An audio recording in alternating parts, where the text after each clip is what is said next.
Okay, so it's 5 p.m. If my colleagues are ready, we actually seem more than ready. We've been waiting for 5 p.m., so we're going to get this show on the road. This is the City Council special meeting of June 23rd.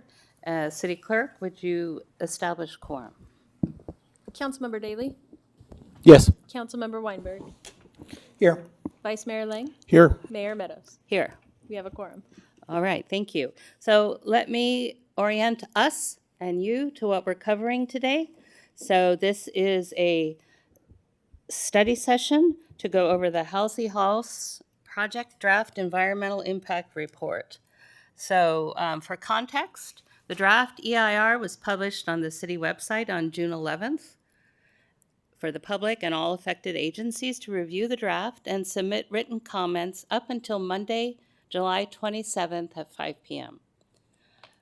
The URL for the dedicated Halsey House webpage can be found at, sorry, I know this is awkward to spell out URLs, but I'm going to try, www.losaltosca.gov/756/Halsey-house. And public comment can be sent to halseyhouseeir@losaltosca.gov. All that information is on the webpage, and I believe it's even on our homepage now, so you can find it. So what is in front of the council tonight is the draft environmental review consistent with council's previous direction to staff. So tonight, we are making no decisions. We're not deciding anything about Halsey House. We're not deciding to demolish it or to fully rehabilitate it or anything in between. So the goal of this study session is to collect public comment and feedback that will feed into the final EIR, which will potentially give direction to staff on after this meeting. And we will, as I mentioned before, we will continue to receive comments and feedback until July 27th at 5 p.m. So did I leave anything out, City Attorney, City Manager? Nope, okay. So, and with that, we're going to hear our presentation, and maybe you can introduce yourself so that everybody knows you and your credentials. Sure. Thank you, Madam Mayor and members of the City Council for the opportunity to speak tonight. My name is Akoni Danielson. I'm a principal at David J. Powers Associates. I've been helping cities implement CEQA for about 30 years, almost 30 years. And we were the EIR consultant supporting the city with the preparation of this environmental impact report to inform the city's decision about what to do with the Halsey House. The presentation covers just over 20 slides, just for context. And so, as was stated, the purpose of tonight's meeting is informational only. No actions being taken. It's an opportunity to share information about the proposal and the preliminary findings of the environmental effects of that project. The council is receiving information tonight. Again, there's no action being taken. It's just informational. The image on the screen is showing the courtyard of the Halsey House and the two original occupants, Theodore and Emma Halsey. So here's, okay, there, a little lag here. Here's the project location and context. So the property is the 6-acre Redwood Grove Nature Preserve. The site that we're studying is about a 0.3-acre portion of that, where the Halsey House is located, shown there in the dashed black line. The footprint of the Halsey House is shown in red. So you can see it's a wooded area surrounded by homes. So the project description, what did we evaluate in this environmental impact report? We evaluated a proposal to remove the Halsey House, which was a structure built in 1923, so just over 100 years. It was used as a private residence initially for about 50 years or so. The city purchased the property in 1974, and it was used as a park. The building itself was used for educational center. In 2008, it was vacated, and it's been vacated since. The property and the structure are historic. They're on the city's historic resource inventory as a city landmark, and it's been evaluated as eligible under the California Register. It's at the state level. Both of those mean that it's a historic resource under the California Environmental Quality Act, which means that the city, before you decide to demolish it, if that's your decision, you need to consider the consequences of that action and alternatives to it. And so we'll go through some of those. Again, for purposes of a project description for this EIR, we've evaluated demolition, and I can get into that a little more why. So again, why was demolition proposed? It was selected because it is the action that the council might take that has the most impacts. So it has the greatest potential to have impacts that need to be disclosed. The definition of a project encompasses the entirety of the activity. And so therefore, we made sure that, again, demolition would have the broadest range of impacts compared to other alternatives that are studied in the document, which I'll get into, which include things like perhaps relocating it, reusing it, rehabbing it, partial demolition, or mothballing. But demolition was studied because, again, it has the greatest potential for effects. Like I said, the document includes alternatives that seek to avoid or reduce those effects, and I have slides that cover those. We couldn't study multiple options. Like, for instance, we couldn't study, as a project description, the demolition of the building or its full rehabilitation. Those are in contradiction to each other. The document would be schizophrenic throughout its analysis if we were alternately evaluating either its full rehabilitation or its complete removal. Again, those are two very different outcomes. Case law establishes that you have to have a stable, finite project description. So it wouldn't be meaningful to describe both of those potential outcomes as the project. We have to pick one. In this case, we picked the most consequential so that those effects could be fully disclosed, the public can understand what might happen, and then we study alternatives to it. If we'd done the opposite, if we'd studied full rehab as the project, we might not need an EIR. And even if we did do an EIR, an alternative for demolition would be more impactful. Again, alternatives are supposed to be designed to reduce impacts, not have greater effects. So the logic of the way this state law works is you study the project in its most impactful form and you consider alternatives to it. Okay, so that's the reason. It's not that we're inherently biased in favor of demolition versus rehab. That's a decision for the council to make. But we want to provide an analysis of the most consequential outcome that might happen. Let's see, so here's a photo showing the existing building. It's been fenced off. Again, it's been vacant now for almost 20 years. Here's another image showing the courtyard. Again, buildings that are vacant tend to have issues with graffiti and unwanted occupants, shall we say. So what is an environmental impact report? Under the California Environmental Quality Act, it is the most robust form of environmental review, and it's something you do when a project has a significant unavoidable effect. First and foremost, it's an informational document. Again, it's not advocating for or against the project. The fact that you certify an EIR doesn't mean you approve the project that it's covered. It just means that you found it adequate. And again, it doesn't dictate your decision. You can select one of the alternatives if you find they're feasible and desirable. So first we study the conditions that are on and around the property, what's known as the environmental setting or the baseline. We identify how those would be changed by the project. Those changes get evaluated to see whether they're significant or not. If they are significant, we identify mitigation measures where possible. When you can't mitigate something, like in this case, the demolition cannot be mitigated to a less than significant level, we evaluate alternatives. And as I mentioned before, it's not, the EIR itself is not any sort of project approval or entitlement. It's meant to inform a decision that you're going to make on the project. So you can understand the trade-offs, the consequences, and how you can reduce unintended negative consequences. So CEQA, shorthand again for California Environmental Quality Act. Where we are in the process now is that the draft environmental impact report is out for public review. 45-day public review period started on June 11th. It runs through the 27th of July. And again, it's a draft. So this is what we found. It's put out there now for the public and other agencies to review and give us comments, tell us if we missed something or something could have been stated more clearly or information should be added. So that's where we are now.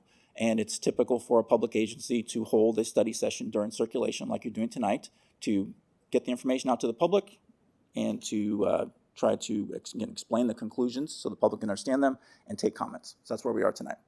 Once the comment review period closes on the 27th of July, the city will be taking all of the comments that are received and preparing written responses to all substantive comments on the draft EIR.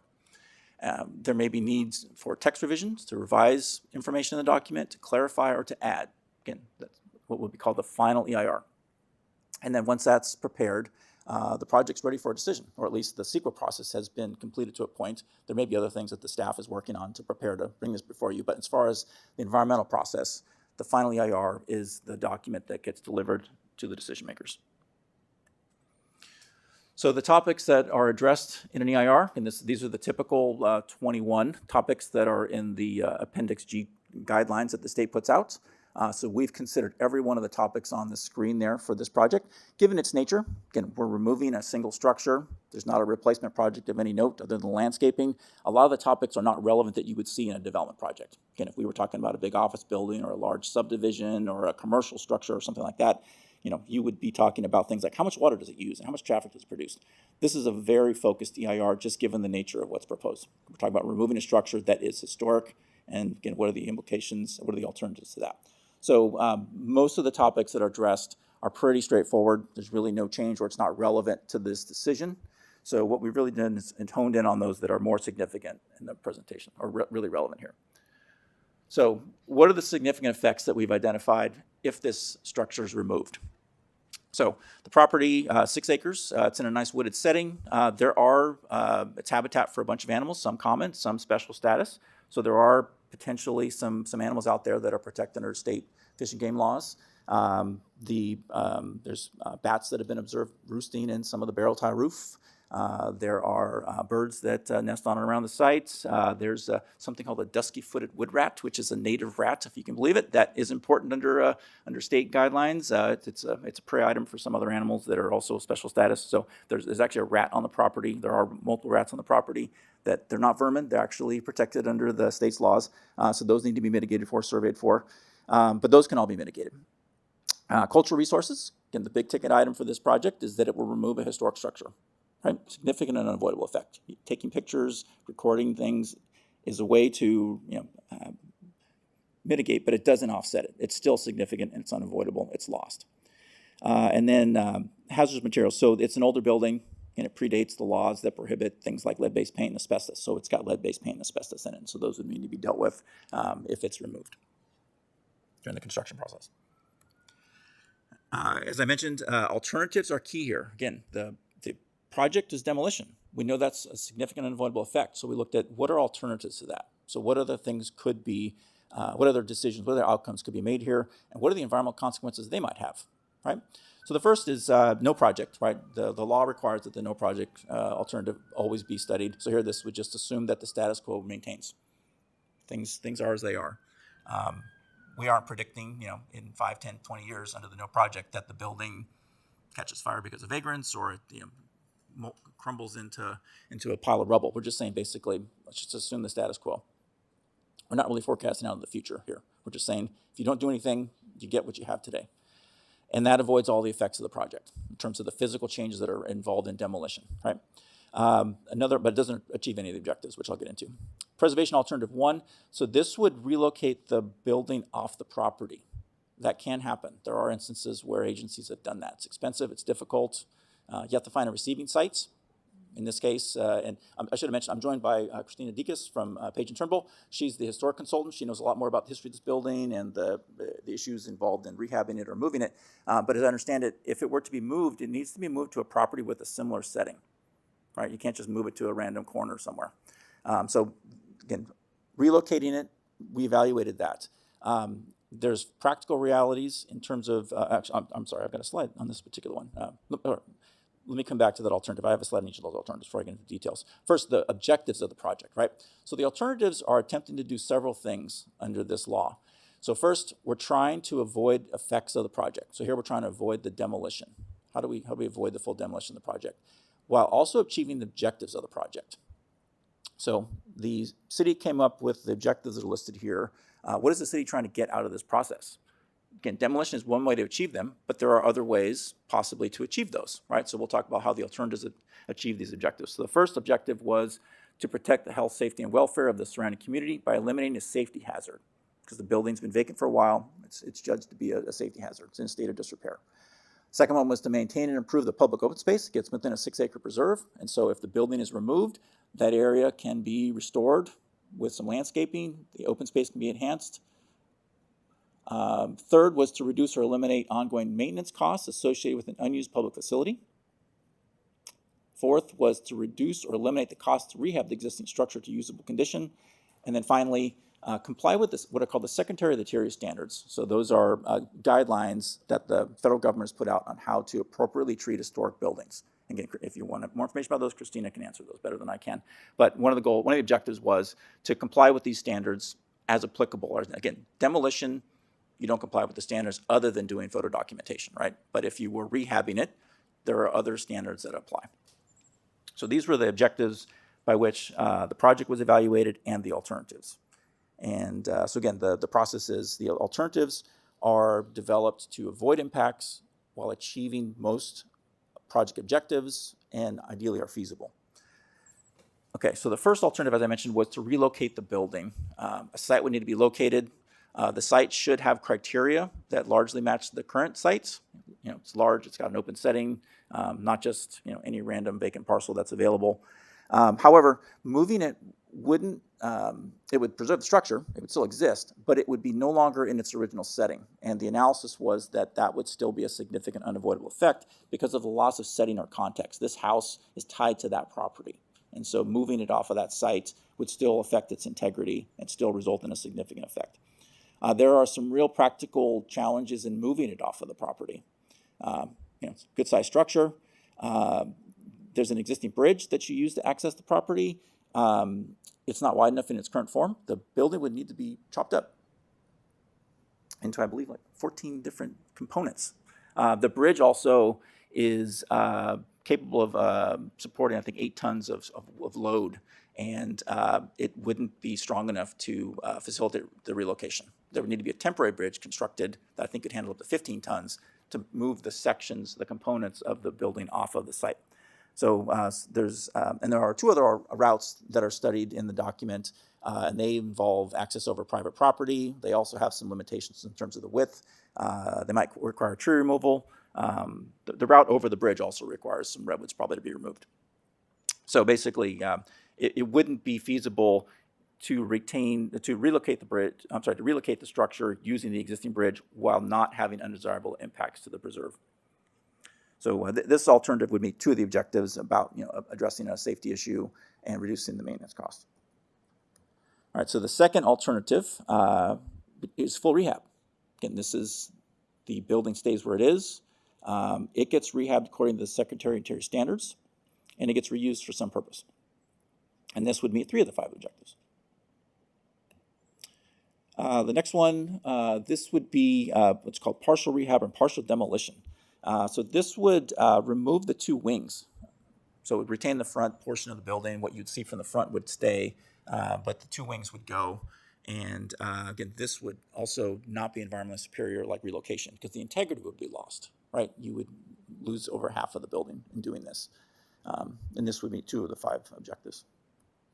And then the last one was to mothball it.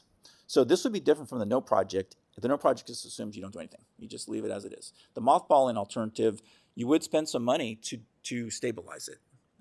You secure it better. I think you would remove some moisture, opportunity for moisture to get in there. Basically, some work would be done to preserve it so that it could, in theory, exist in that state without deterioration for another 10 years or so. But that would really just defer the decision ultimately about what to do with it, and therefore it wouldn't really meet any of the project objectives. So those are the 5 alternatives we looked at. Again, the no project being one of them.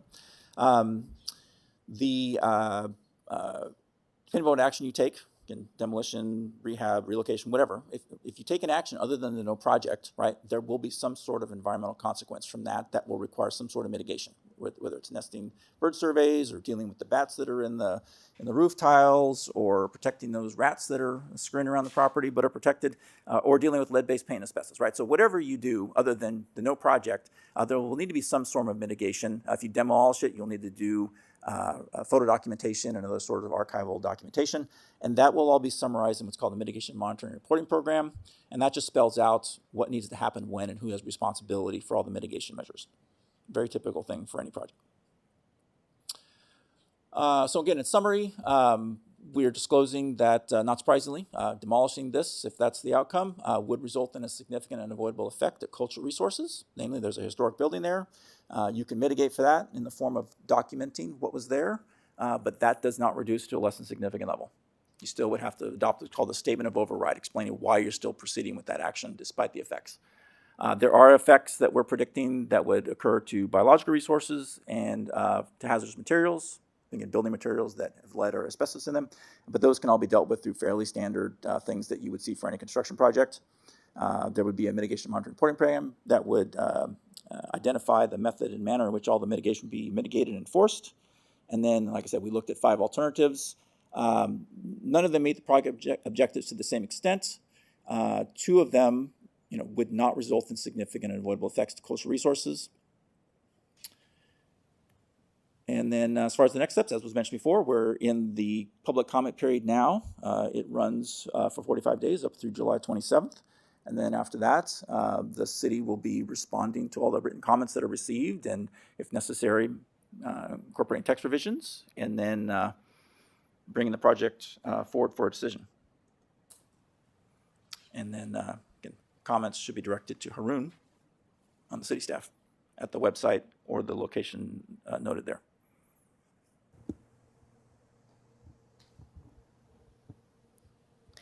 All right, thank you very much. We're going to see if there's any questions that my colleagues have. All right, I'll go to Vice Mayor. I don't have any questions that I want to go over verbally. I just wanted to point out that myself and I think others submitted questions in writing, and those are available, but they're on the page for the regular meeting. So there's a Q&A on the regular meeting page that happens to have the Q&A about this item is also there if anybody would like to see that. But I don't need to go through that. I got responses in writing. Okay. All right, so looks like we are done with our questions. So with that, we're going to open public comment. And City Clerk, how many cards do we have? We have 6 cards so far. Okay, let's do 3 minutes for each speaker. The first speaker is Maria Bautista.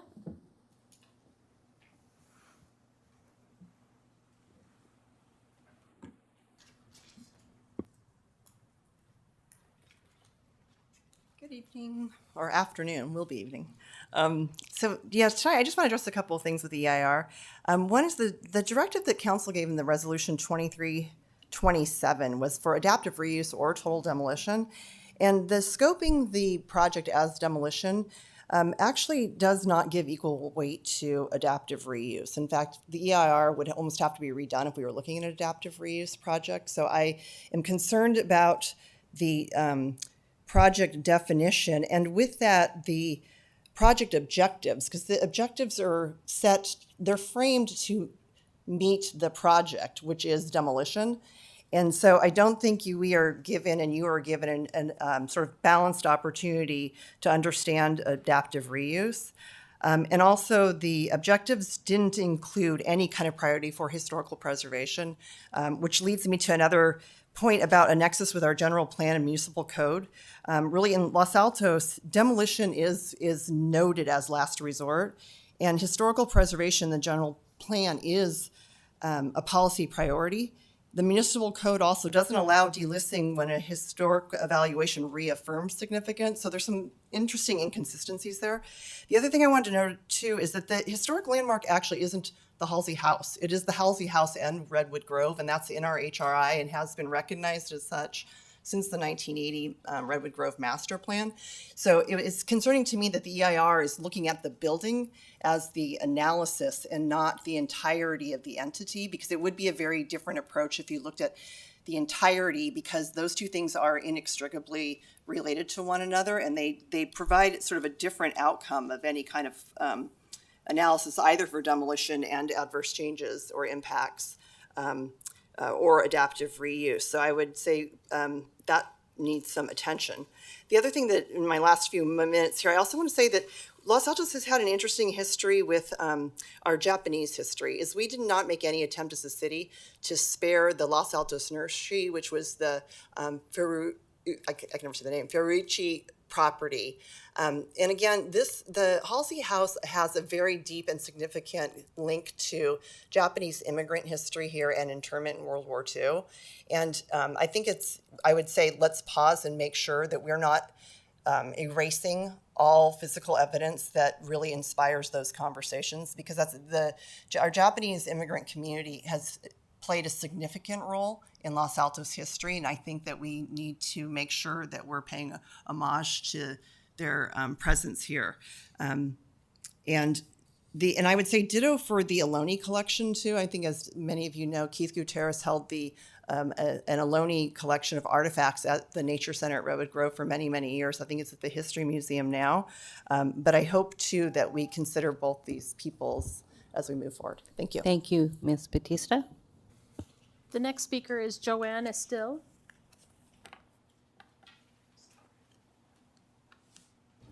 And maybe line them up so the next one can be ready. The next speaker is John Baer.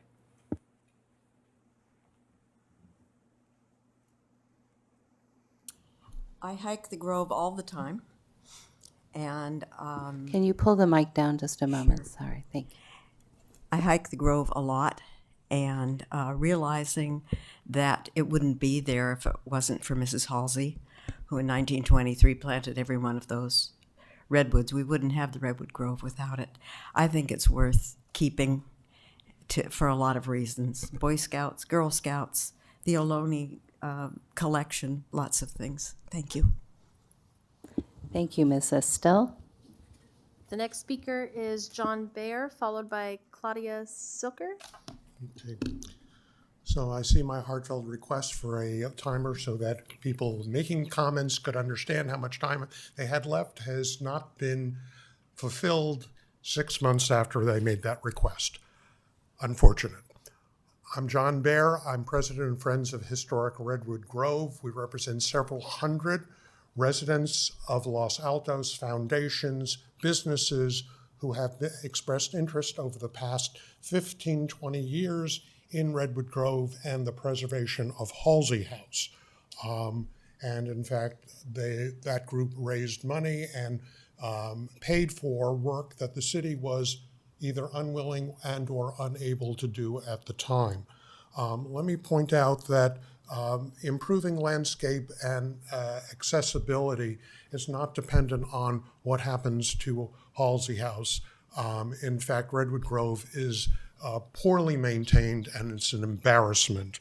The project failed to look into realistic alternatives because, frankly, it wasn't scoped properly. What else can you do with Halsey House? Well, you can return it to the use it had 20 years ago. There are other possible uses of the building, none of which were explored. And frankly, I don't understand how you do an EIR and say that, the alternatives, that there are no good alternatives because there are no uses identified. In fact, there are a whole range of possibilities: youth programs, small performance center, yoga and meditation, or perhaps even an office facility for city staff or grassroots ecology. The only reason Halsey House exists is because of the Halsey family. As mentioned before, it's an integral part of Redwood Grove, and to separate it is like saying that your arms and head and legs are not part of your body and can be severed. I would not encourage that behavior. We deserve better. As a community, we deserve better. We embrace history in this town. We have an apricot orchard, which, occasionally gets well maintained, occasionally not. We say we care about our historic roots, and yet, unfortunately, we are actively involved in removing physical evidence that what we were. And instead, we look at making something bright and shiny and new. And yes, we're in the heart of Silicon Valley, but we should have not only a brain, we should have a heart. We need to do that for ourselves. We need to do it for future generations. Thank you very much. Thank you, Mr. Baer. May I ask the speaker a question? Yes. I want to focus on your comments about the scoping of the EIR. And you had mentioned that there was not enough exploration. I believe what I heard you say is there was not enough exploration of other uses for it. And I think you mentioned scouts. I think you mentioned yoga. Couldn't those, I mean, aren't those encompassed with the idea of full rehabilitation or partial rehabilitation? They are, but if you read the report says, well, there were no alternatives evaluated, so therefore the best alternative is demolition. You know, until, you know, this study in some ways is backwards. You know, first understand what your project alternatives are and what you want them to accomplish realistically. Do a study session, understand what things you can do, so- and then scope your project. I think what I'm hearing you say is the way that the EIR should be structured is an analysis of all the ways that each of the alternatives might be used by the city, by the public, by whomever. Not- And what no. I'm trying to find out from you is, do you think that there are other alternatives to demolition other than the alternatives that were looked at that have not been encompassed by the EIR? Well, I don't want to steal the comments from a future speaker, but you could look at a long-term lease of the property and let somebody else rehabilitate the property and use it in a use that is not inconsistent with it being a preserve. But isn't that still covered by full rehabilitation or, Right, but- or partial But rehabilitation? those alternatives said, the objective is not to spend any money. Well, you meet those objectives if you make it somebody else's cost burden. I mean, so again, you know, it depends upon what alternatives you're looking at, what uses you identify, and in those, what the use case is. There is a use case which says somebody else rehabilitates it and it's their money, as an example. I understand what you're saying. So other than leasing it out for someone else to do the project, whatever the project ends up being, is there any other scope or alternative, I should say, that you believe the EIR ought to be evaluating? Jonathan, there are probably several of them. I'm not clever enough to know the full range, and that's why typically, or I would hope that before you scope out an EIR, you hold a public session to identify, you know, we've got a lot of smart people in this community. Let them help identify. Thank you. I Okay, understand your point. all right, Thank you. thank you very Thank you. much. The next speaker is Claudia Silver, followed by Cindy Andrews. Hi. I actually just have a series of questions. I grew up here, and then I moved to New York City, raised a family there for 50 years, just came back 2 years ago. I've always loved that house, and is buying it an option? Did you even consider putting it up for sale? I mean, I understand it's public property, and if you were to do that, you'd have to get some sort of easement to access it, but I don't even know if that's an option. Or, as John and I were discussing, leasing it. Would that also be an option just for a private citizen? Another thing I'd like to know about is, or suggest, is that as a community, we could do something like establish a Friends of Halsey House and raise money to renovate it. I don't know. I just, having spent so much time in New York City with in a landmarks in preserved landmarks designated neighborhood, I just don't understand what's the purpose of landmark or historic designation if you can just circumvent it. There's so many reasons to circumvent it, but why even have it in the first place if you're not going to respect it and honor it? Two more questions. One, if you proceed with demolition, are you going to look into preserving architectural elements and sell them to people or offer them to people? This is also something that's done in New York all the time. Another thing is, if you proceed with demolition, is there any sort of requirement in California to look into the possibility of asbestos. And because, to my knowledge, asbestos was used in the 1920s in building. I could be wrong about that, but I think I'm right. Has that been looked into?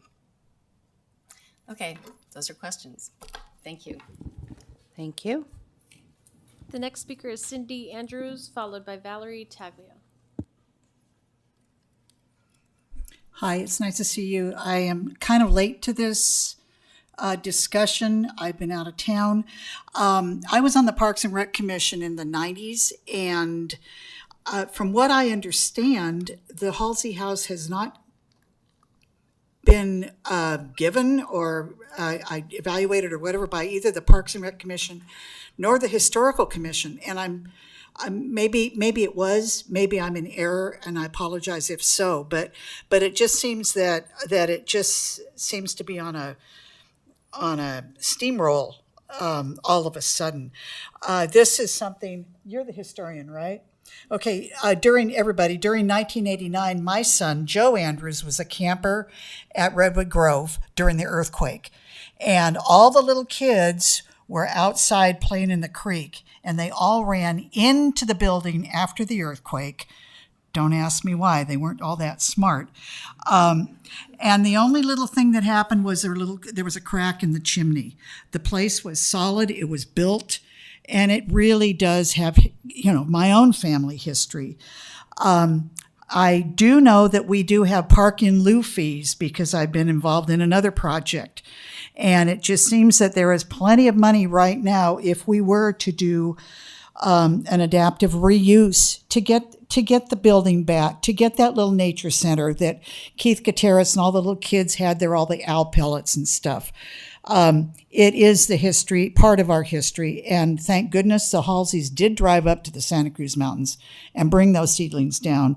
And I would feel terrible if that was ignored and demolished. I really hope that we can be a good custodian for our resource. Thanks. Thank you, Ms. Andrews. And the last speaker is Valerie Taglio. Good evening. So I did have some prepared remarks, but the previous speakers have done a wonderful job, I think, of covering a lot of what I was going to say. So I thought I might add just a little bit of color because I feel that what really sort of got me out of the house to come down here this evening was my two children, Angus and Sophia, who grew up in Los Altos. And my daughter, interestingly enough, I was just thinking about this as you were speaking earlier. She was 8 years old when Halsey House was shuttered. She is now 26. She was home over the holidays, and as she often does, she went to Redwood Grove. And she came back and said, "Mom, what has happened, to Redwood Grove?" And she was really, I think, quite taken aback, by how it has declined overall, not just obviously the Halsey House over the years, but also, the wonderful memories that they both had, and frankly that I had and my husband had, of sitting out on a summer evening and watching their performances on the deck of the Halsey House and so forth. And so, one of the things that I thought about in coming here, and I think a couple of people mentioned getting additional public commentary into it, there have to be young people still in town. My kids live in London, so it's a bit far, but who might be very happy to provide input if we could solicit in terms of their own experiences with Halsey House, how they would like to carry that forward. And that's where I think, as the previous speaker said, having the Parks Commission, the Historic Commission, although I think that may not exist too much longer from what I recall, but really involved in the process and really look at what it meant to kids growing up in Los Altos and the experience and how we can continue that for future generations. Thank you. Thank you, Ms. Taglio. So that's it for public comment. So so first, staff, did you want to offer any clarifications? I mean, this, I know, for example, that this went through Park and probably Historical Commission and, you know, many times, and it was a churning wheel. But is there anything you want to say based on public comment? And if not, I will bring it to my colleagues. No, nothing. Yeah, okay. Oh, I'm on a timer. Yay. Everyone's very happy about that. So, any discussion, or should we just give the direction to staff to move forward with David J. Powers to prepare a final EIR? And remember, there is public comment period open through July 27th, 5 p.m. Discussion or direction? Just appreciation of how thorough the work has been to date. Appreciation to the members of the public who came to speak, and certainly would urge you to take advantage of the ways of providing input and questions that were described there. And I look forward to the completed report and the other material we'll have to review before any decisions are made. So thank you. Okay, so seeing no further discussion, then you clear on the next steps as we outlined, okay? All right. So with that, I will adjourn this special meeting, and we will reconvene at 7 p.m. for the regular meeting. Sally, can I ask a question? Yeah, I'm just trying to find out, for everybody's sake, if in fact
So I'm going to call us hello, everybody. I'm going to call us to order in about half a minute. So please find seats. And if you're going to be filling out, if you're going to plan to speak, please grab the speaker cards, fill them out, and get them to the city clerk. The sooner the better. I'm going to give it another 10, 15 seconds, and we'll get going. I really know how to wow a crowd, don't I?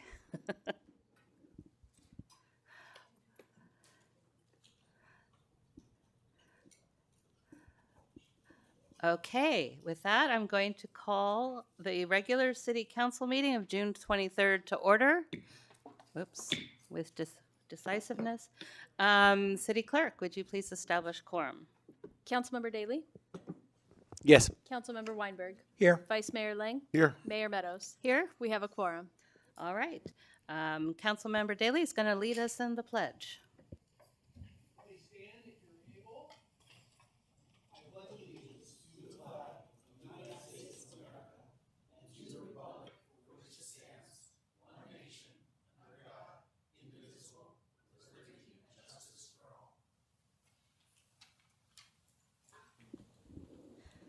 So we had a closed session this evening. We have no reportable actions to read out. I'm going to ask my colleagues plural, if we have any suggested changes to the order of the agenda. Not seeing that. All right, so with that, we're going to move forward with a special item. This is a proclamation about parks make life better, which we know that they do. And we have two folks from our Parks and Rec Department, Manny Hernandez and Jamie Chu. So they're going to be receiving this after I read it. So, whereas Parks and Recreation creates memorable experiences and promotes physical, emotional, and mental health and wellness through organized and self-directed fitness, play, and activity for all ages. And Parks and Recreation remains versatile and innovative and supports the economic vitality of communities by partnering with local businesses and nonprofits and providing a variety of free community events. Excuse me, we've called the meeting to order. If you're going to have a conversation, please leave the chambers. We've called the meeting to order, so. Parks and Recreation strengthens community identity by providing facilities and services that reflect and celebrate community character, heritage, culture, history, aesthetics, and landscape. Parks and Recreation sustains and stewards our natural resources by protecting habitats and open spaces, connecting people to nature, and promoting the ecological function of parkland. The City Council urges all its residents to recognize the importance of equitable access to local parks, recreation, trails, open space, and facilities for the positive development of our Los Altos community. Now, therefore, I,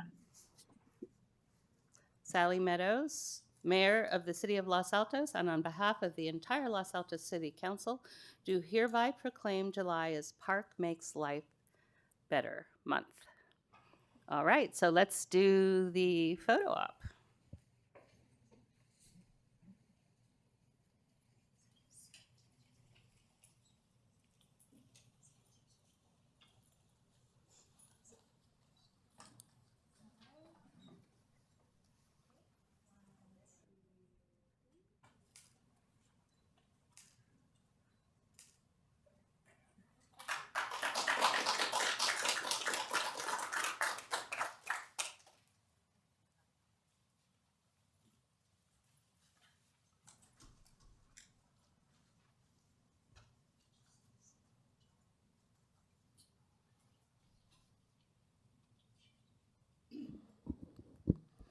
Okay, so moving forward, we're going to, do we have any speaker cards? Public comments not on the agenda?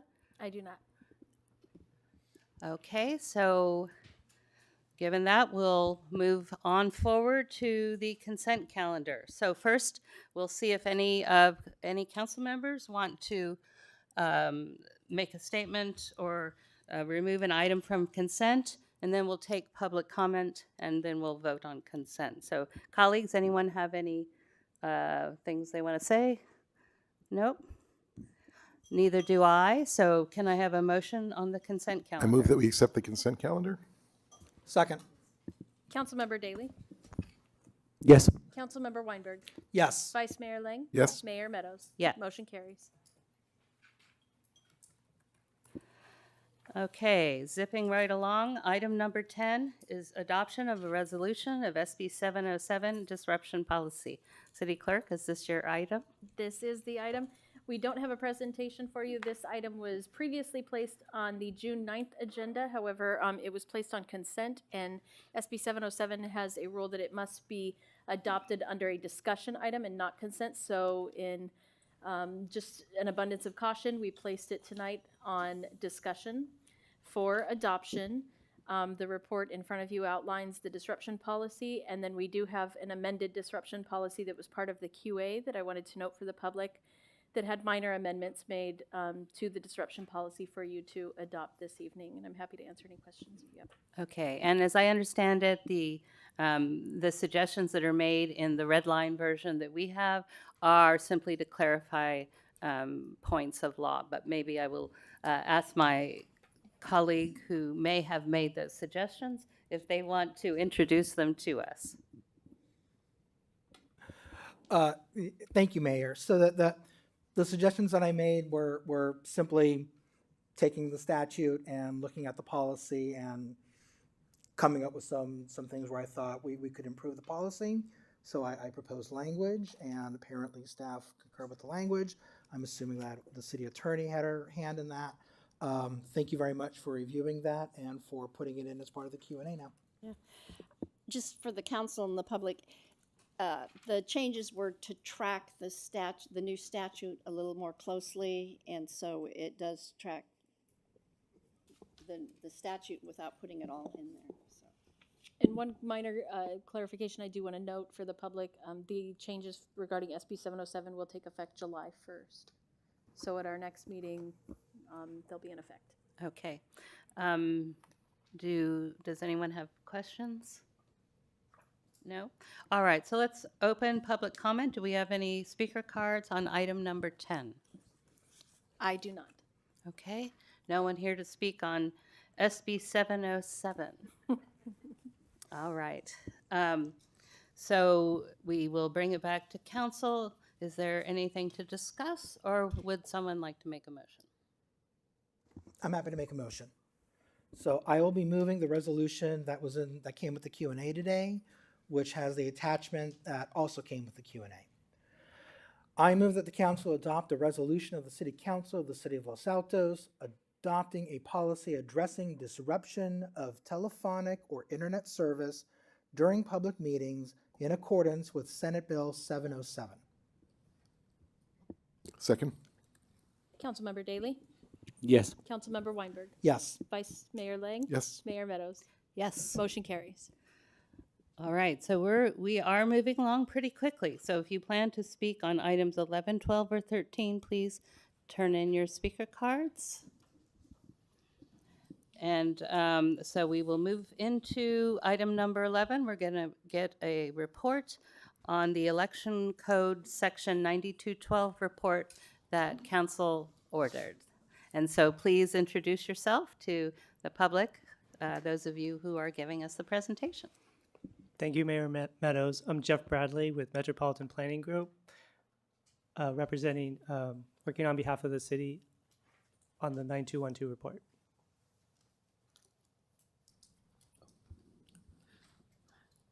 Hi, Stephanie Hager, principal with BAE Urban Economics.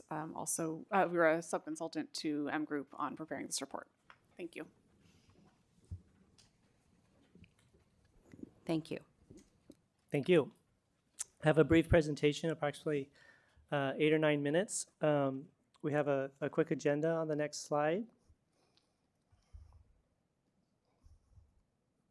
We'll give some background. We'll report out on the findings of the 9212 report and a recommendation at the end. And just as a reminder, no formal action is required on this item tonight.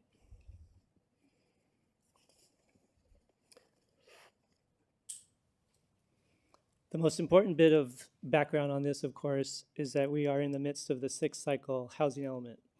And back in September of 2023, the city of Los Altos did adopt and certify a housing element that was found compliant by HCD. All of the parking plazas, all 10 of the parking plazas within the housing element are identified as housing opportunity sites. However, Program 1H describes housing on city-owned sites, including on city-owned parking plazas 7 and 8 in particular for housing development.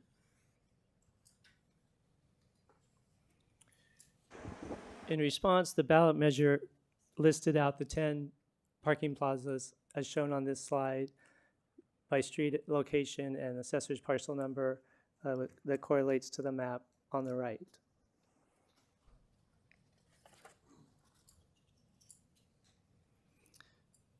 The ballot measure is entitled the Los Altos Downtown Parking Plazas Ordinance. It would amend the municipal code to prohibit the city from several actions, including conveying any parking plaza or any portion thereof for any reason, changing the use of any parking plaza from the parking use, would prohibit declaring any parking plaza as surplus land, would prohibit modifying or altering the parking plazas that would permanently diminish availability, access, or convenience of parking, prohibit adding any additional levels or floors to any existing parking plaza. Finally, prohibit modifications or alterations to the parking plazas in a way that would negatively affect protected trees or the tree canopy. The ballot measure does include exemptions for several items.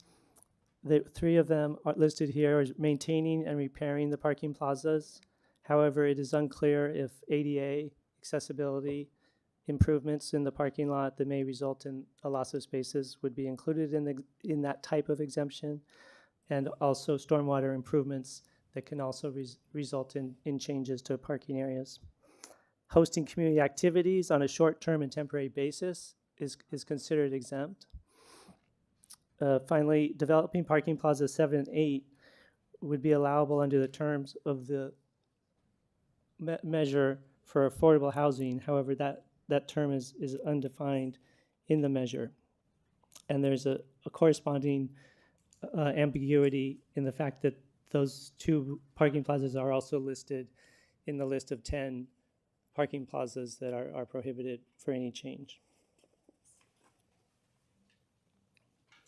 As mentioned prior, the 9212 report is pursuant to California Elections Code. A report may be required on a ballot measure's impacts, including fiscal impacts, impacts on planning, impacts on land use and housing, infrastructure, business impacts, impacts on vacant land, and other impacts, including those directed by the City Council.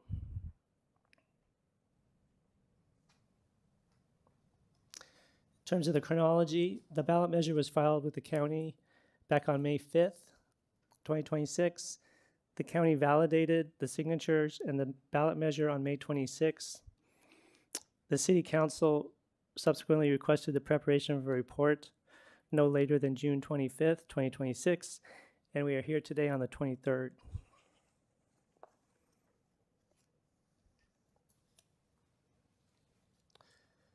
So this section, we go through the findings of the report. One of the key findings is if passed, the ballot measure would add constraints to development, even to affordable housing on plazas on 7 and 8 on reasons we'll talk about in a minute. Require the city to pay defense cost of any court challenge and also potentially indemnify proponents. Those are 2 of the major impacts. Additionally, if passed by the voters, the ballot measure would complicate the city's ability to meet their housing element goals. Subsequently, the state could find that the city no longer has a compliant housing element, and the city would be at risk of numerous penalties that the state has access to. Additionally, the ballot measure, as written, conflicts with the Downtown Vision Plan and other city policy documents, which we'll get into a little more detail.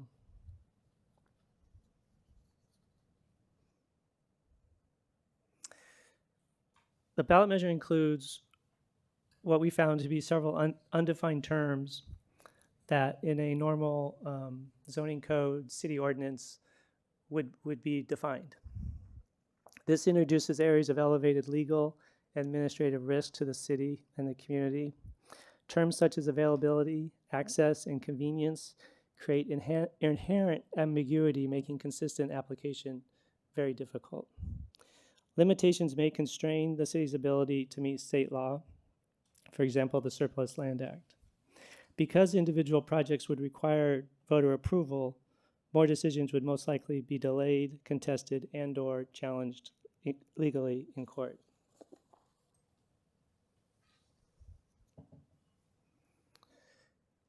The ballot measure would likely have a net negative fiscal impact. The reason for this is it would preclude the range of development possible on parking plazas in the future, whether it's housing, commercial uses, or mixed use, combining the two. This would likely reduce the revenue base slightly, putting more burden on sources such as existing property tax revenues.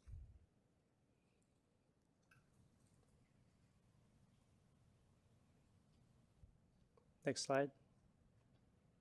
Thank you. The ballot measure would conflict with the city's existing planning documents as mentioned. The general plan adopted in 2002 conflicts with several goals, policies, and programs envisioning development on the parking plazas. Same can be said for the downtown parking strategy, the climate action adaptation plan, the complete streets master plan, and the downtown vision plan all conflict with language in the ballot measure. And most obviously, the ballot measure would also conflict with the city's housing strategy and future plan. As mentioned earlier, all 10 parking plazas are identified as housing opportunity sites in the housing element. HCD has found that similar ballot measures conflict with state law.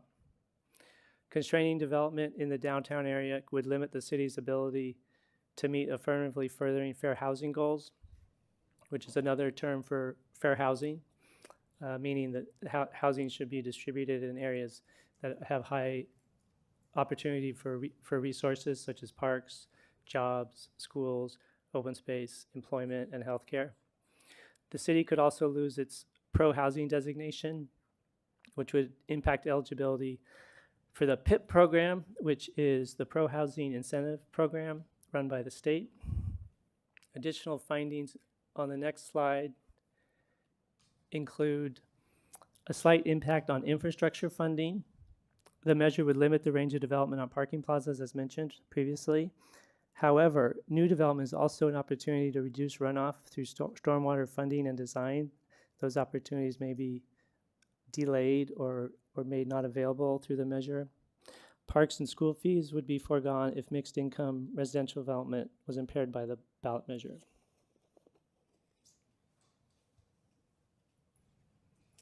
The ballot measure would have a negative impact on the business environment we found in the report. Existing public parking supply substantially exceeds demand under current conditions, according to the downtown Los Altos parking strategy. If there were to be additional downtown residents, they would likely shop and spend money near their homes, benefiting the downtown business environment without adding to the parking load, which the ballot measure seeks to prevent. Finally, under findings, the ballot measure would have some other impacts, or we had other categories of analysis. Vacant land, there's really no impacts. Technically, the parking plazas are not considered vacant land, so there's no impact there. A slight negative impact on urban green space for the loss of trees within the parking plazas, and limited impacts on transportation, maybe a slightly increased greenhouse gas, vehicle miles traveled, and resultant greenhouse gas increases, but fairly modest. Recommendation is to receive the report pursuant to the election code regarding the proposed ballot measure filed here in Los Altos. Thank you. And we're available for any questions or comments. All right, thank you. So first we're going to do questions from council. Go ahead, Councilmember Weinberg. Thank you, Mayor. Thank you very much for the presentation, and thank you very, very much for the report. One thing I didn't see much discussion of in the report is mention of the indemnity clause. I think it's mentioned once or twice in there, almost in passing. But I'd like to get clarity regarding that clause. I think it says that the city will indemnify the proponents. Who are the proponents, and what is it that the city is indemnifying them from? Thank you. For legal questions, I'd like to call on our trusted city attorney. It was covered in the 9212 report. I was just looking for it. It's in the ordinance, and it's one of the sections in the ordinance that says that if there's any challenge to this measure in the future, or challenge to it when that the proponents would, the city would have to indemnify and pay for the legal costs for those legal fees for that, and it would also be indemnified for future challenges as well. Indemnify whom? It just says proponents. Who are the proponents? We don't know. Okay, thank you. My other question has to do with the effect on affirmatively furthering fair housing. During the presentation, and I'm sorry I didn't catch, I think it was around slide 16 or so, you mentioned that there could be a very a consequential effect. But in the report itself, I believe you concluded that the ballot measure is unlikely to affect the city's ability to comply with state laws regarding affirmatively furthering fair housing.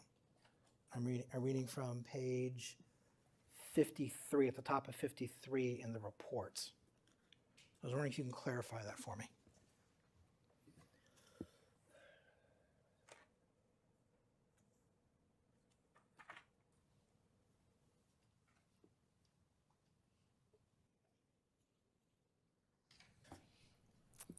Yes, thank you for that question, Councilmember Weinberg. That short paragraph is making the point essentially that we don't have a diverse community. The demographic characteristics and other conditions are mostly similar across the city of Los Altos. That's planner speak for we have a lack of diversity in the community. And so the fair housing issues in and of themselves, while you still have to plan for a diverse community, it wouldn't directly affect an existing community. But from HCD's perspective, at the state, the housing folks, they take fair housing very seriously, and they would. I think they would possibly tag on to the idea of not allowing housing right downtown, where there's the best connectivity to services and amenities. But it's a debatable proposition either way.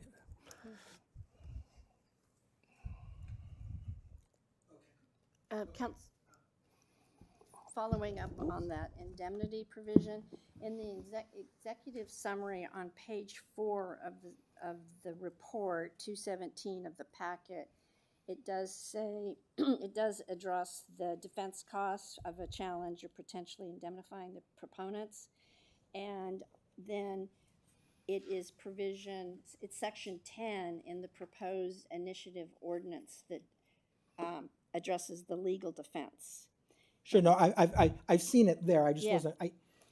It strikes me that if the ballot measure becomes law either by adoption or by a vote of the electorate, and the city gets sued on a claim that it's for whatever is we're violating state law. I understand the mechanics of that lawsuit, but I wouldn't imagine that the plaintiffs would look for the people who were the proponents of the ballot measure and sue them. That doesn't make any sense to me, and that can't possibly be a predictable outcome. No, the city would pay all these defense costs. That's what section 10 says. I mean, of course, we're going to pay the defense costs, but who are we indemnifying? because Yeah, well, it's the people that filed the initiative, and it says, "The people of the city of Los Altos desire that this measure, if approved by the voters and thereafter challenged in court, be defended by the city. The people, by approving this measure, hereby declare that the proponents of this measure have direct and personal stake in defending this measure from constitutional or statutory challenges to the measure's validity or implementation.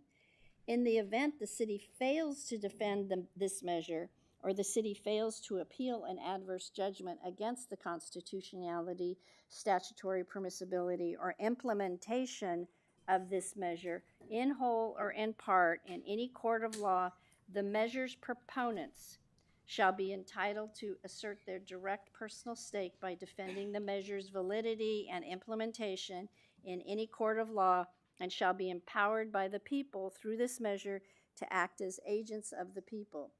The city shall indemnify the proponents for reasonable expenses and any losses incurred by the proponents as agents in defending the validity or implementation of the challenge measure. The rate of indemnification shall be no more than the amount it would cost the city to perform the defense itself." And the proponents, as I understand it, are the two people that proposed this initiative. That makes sense to me. Under what circumstances would those two people, I understand the requirement that the city should defend any lawsuit against it with respect to the validity of the measure. Does this mean I'm trying to, if the city is involved in it, in what way would the proponents become involved? City Attorney, Yeah, can I think what the hypothetical situation at play here is, if there's a challenge to this and the city reviews the challenge and says, that's not a winnable case, we're not going to fight that, it's our right not to fight that case, but then we have to pay for the legal fees of the proponents to fight the case, even if it's a totally valid challenge and it's obvious it's going to lose in court. That's how I see it as well. And the one issue about the way provision 10 is written, it also goes as far as saying any implementation of the measure. So that's very open-ended. If we lose at the trial level, are we obligated to appeal as far as we can?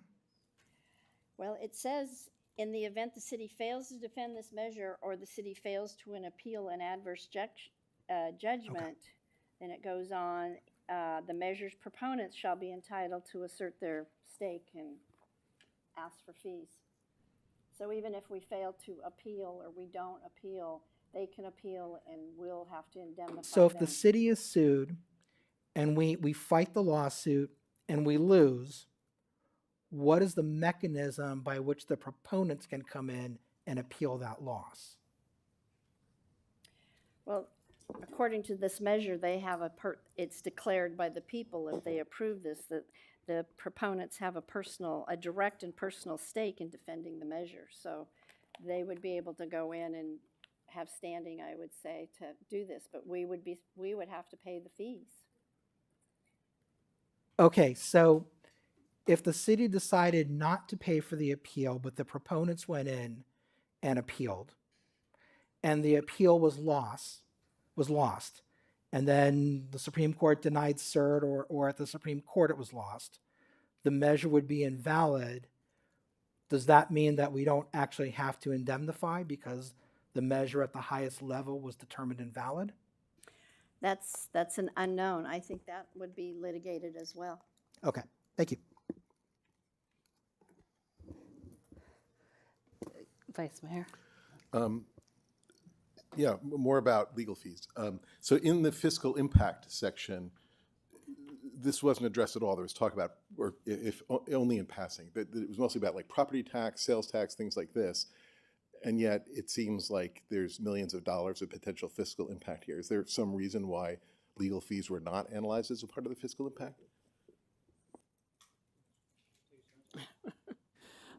Yeah, so for the fiscal impact analysis, we were trying to sort of separate our analysis from the legal issues. Admittedly, we could have used a sentence in there to reference the section in the executive summary that talks about the legal fees to sort of pull those thoughts together.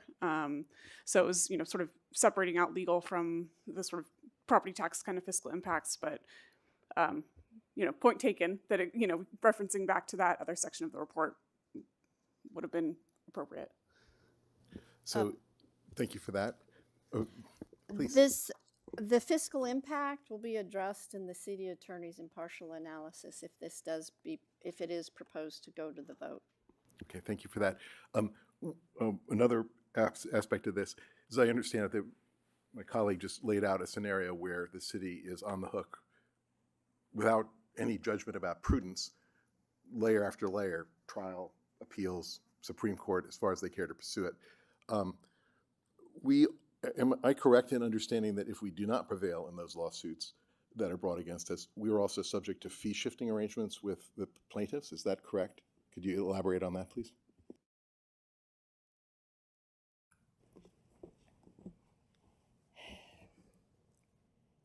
The proponents will be entitled to get attorney's fees even if we lose. No, I wasn't talking about the proponents. I was talking about the party that brings the suit. My understanding is that, say, YIMBY Law or somebody like that, when they bring a suit, yes, we would and if we don't prevail, if they prevail, we get to pay their legal fees. Is that correct? Usually that's how it happens with those lawsuits. And, prevailing party will get their fees, so but the for city example, doesn't. I was looking at one case like that in Pacifica where that amounted to over $1 million. Does that sound plausible? It could be, yeah, it could be. Thank you for that. And then I wanted to be explicit about one thing. You talked about the housing element, and you said in very broad terms that if a housing element was determined now to be invalid, we'd be open to a number of, I believe, use numerous penalties. I wanted to be specific about one of those penalties would be that until we could remedy the housing element, we would be subject to builder's remedy for that period of time. Is that correct? Correct. Right, and so during that time, we would have lost our ability to enforce our zoning, and anybody who met the affordable housing requirements and so forth could build whatever they wanted, wherever they wanted. Is that correct? That's correct. Thank you. Councilmember? No? Okay. I have a series of questions, and some of these will be repetitive with either what you've presented or what's in the report or even what's in the Q&A, because it's important we get this out. So, some public comments have claimed that this report provides no clear objections to the measure. Do you think it's accurate to say that there are no clear objections or potential adverse impacts identified in the report? Adverse impacts from the measure? Right. As I said, some public comments said that the report provides no clear objections to the measure. So I'm asking you if you think it's accurate to say that I'm equating adverse impacts with clear objections, and maybe you might phrase it differently, but do you think it's accurate to say that the report has not identified any potential adverse impacts? I think the report identified numerous potential impacts to the city if the ballot measure were to pass. Okay, and you do mention that there's an exception claimed for plazas 7 and 8 for affordable housing, although the APNs, which are assessor parcel numbers, are in the list of APNs for parcels that are covered by the initiative. So what level of confidence does this inconsistency between the apparent exception, saying 7 and 8 can be used for affordable housing, with the inclusion of those APNs in the definitional list of those covered by the initiative, what level of confidence do we have in the validity of the so-called exception? Taken at face value, you could look at it as plain language, that the drafters of the measure sought to exempt affordable housing projects on plazas 7 and 8. the issue comes down to interpretation and definitions, because even a 100% affordable housing project can have a single manager's unit that is not affordable. Would that disqualify 100%? Otherwise, 100% affordable housing project from going there under the terms of the measure? The terms are not defined, so you can't really have that level of analysis around it, and so that, in and of itself, we view it as an impact. Right. Well, there's two issues there. One is in the lack of clarity, as you just mentioned, behind what the definition of affordable housing is. I'm pointing out the other issue, which you've mentioned in the report, which is that regardless of this exception, those APNs are included in the definition of what is covered by the ballot initiative. So what I'm asking, regardless of the questions about the definition, which are very clear that the definition is not clear, what do we take away from the fact that the supposedly accepted parcels are actually still included in the definitional list of APNs covering plazas 1 through 10? I think, again, it simply creates ambiguity and lack of ability to do proper analysis, because two different people could look at it and come away with two different opinions, whether they're planners or lawyers or developers or community members, and that's where the administrative risk and the legal risk comes from. A ballot measure that is seeking to permanently live within the zoning code or the city code with unclear construction and undefined terms is we identified that as an impact. So it's inherently inconsistent and contradictory to both accept some parcels, but then to include them in the definitional list Correct. of parcels that are not accepted. Right, without more explanation of how that actually functions. Okay. So speaking of those 10 parking plazas, what effect does losing those sites on our ability to maintain a certified housing element? So again, the context being that all the parking plazas, not just 7 and 8, but all of them are identified by map and by list as potential housing sites. So what does that do to our site inventory to have, let's say, all 10 of them then subject to this ballot initiative? And what is our ability to provide housing as we've certified as we've said in our housing element? Sure, thank you. It's a very good question. It gets to the heart of the matter. Taken collectively, the parking plazas represent 8 acres of potentially developable land into something other than parking, which the housing element identified. The total number of units assigned to those 8 acres in the housing element are fairly low, but any change to the housing element requires a corresponding change to make up for any loss of a site in this type of situation. So it comes down to, well, are there 8 acres somewhere else that can pick up an equal or greater number of units at the designated income levels that were specified in the housing element? And as we all know, in the Bay Area, in the communities that are mature and fairly built out, which really isn't a thing anymore, obviously, with the new state laws, is very difficult in most cases to replace those lost 8 acres, if you will. Okay, thank you. So we've talked about plazas 7 and 8, and they're identified in the housing element and program 1H. There's another, that's not the only program in the housing element that's impacted by this ballot measure, and it's contained in the report. This is program 3A, which is parking management strategies.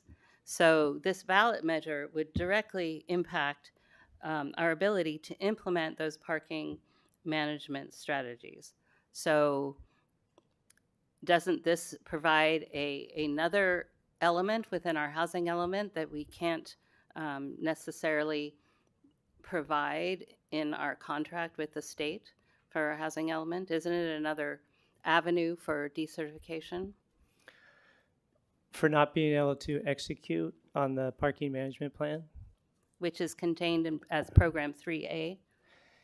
To the extent that that plan is facilitating or assisting or serving the housing purpose, and if it is being obstructed by the ballot measure, that would be seen as a constraint on development, not just of the parking plan, but of the housing that would benefit from it.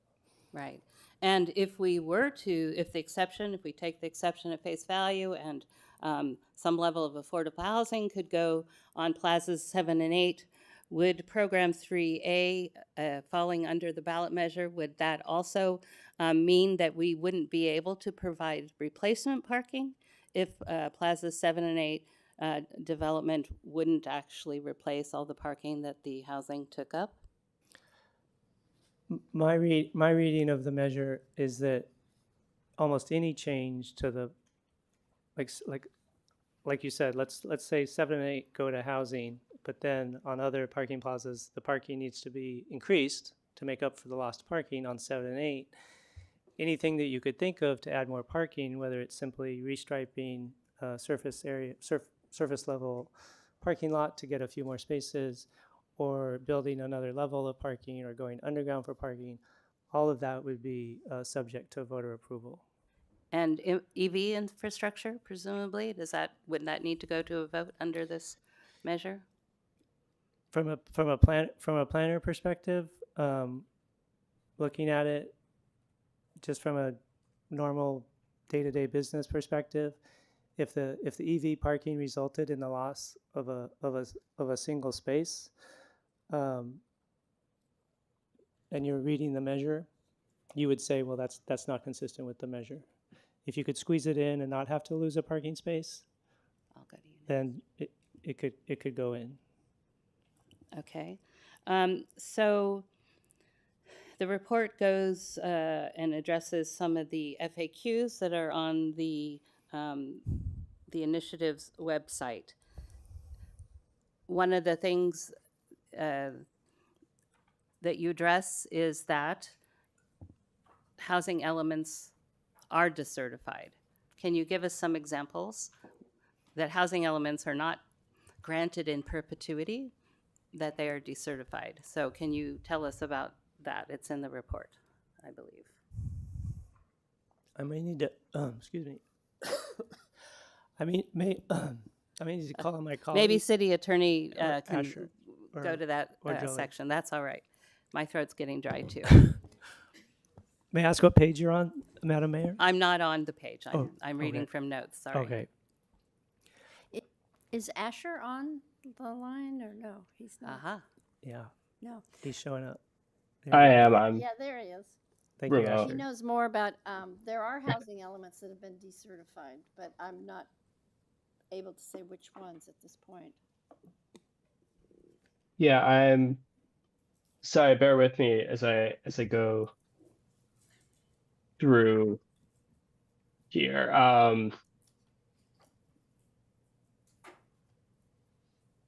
So we have a few examples. We talk about, and I'm looking at page 39 of the report right now.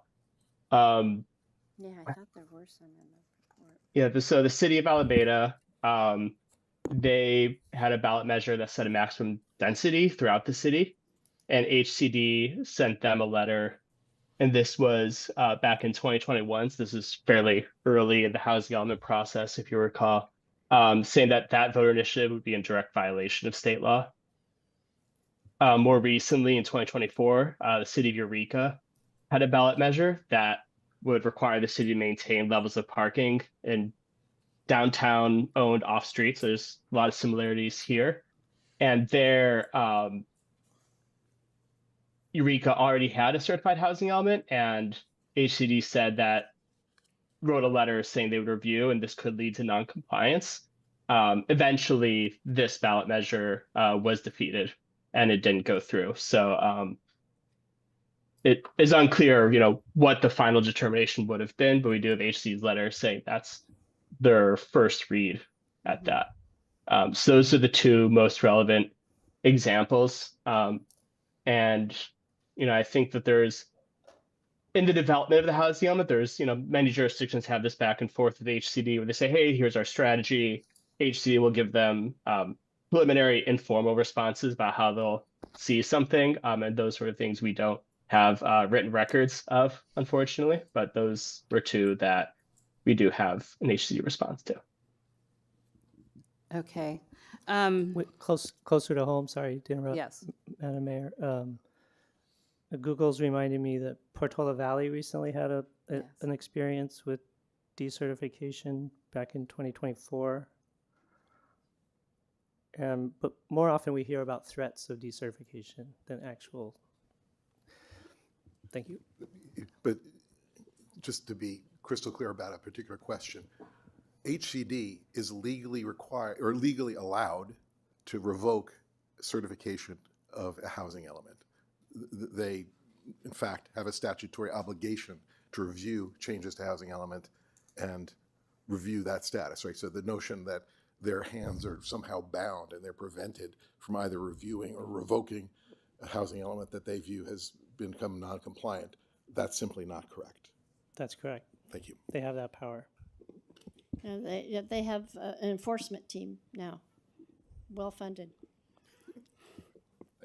Okay, and since I can't quote you the page that you go into the FAQ sort of wording, I will stop my line of questioning while I look for it and turn to Councilmember Daley while I look for the pages that I'm thinking of. City Manager, do we own all 10 parking lots? No, we do not own a portion of 9. Number 9. So this ordinance purports or asserts control over 10 parking lots as if the city owns 10 parking lots, but the city doesn't own parking lot 9, right? We co-own it with... We own about 25%, give or take, of Plaza 9. All right. So my question is, what is the legal basis for an initiative governing city behavior? How does that even apply to this particular APN that isn't wholly owned by the city, that's listed in the ordinance?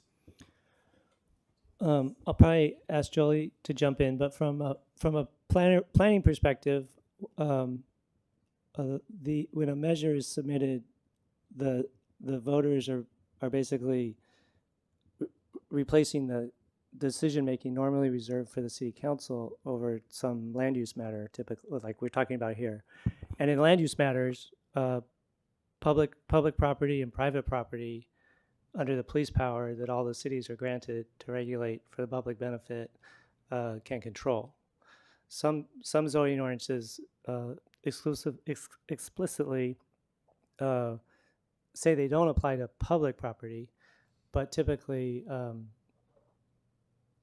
all the private property within the city could be legislatively changed in fundamental ways, either by the city council or by a ballot measure that's taking those land use decisions on. So more or less the ballot initiative would control the use permit for that parcel? Is that how that control would be exercised? And then do we have legal exposure from the entity that owns the other 75% of that parcel should they want to develop it, change its use, close it off to the public, turn it into a Ferris wheel? Do they have a cause of action against the city or the proponents? In this case, it's still a cost to the city if whomever they seek redress from. It would definitely be part of the implementation that we would have to defend. And the city manager, we're not sure if the APN number that was given in the initiative measure is all of Plaza 9 or it's only part of it. So, but it would be, yeah, it is an impact to a private property owner, but general plans and zoning initiatives can change the land use of private and public property. That's what I was trying to say.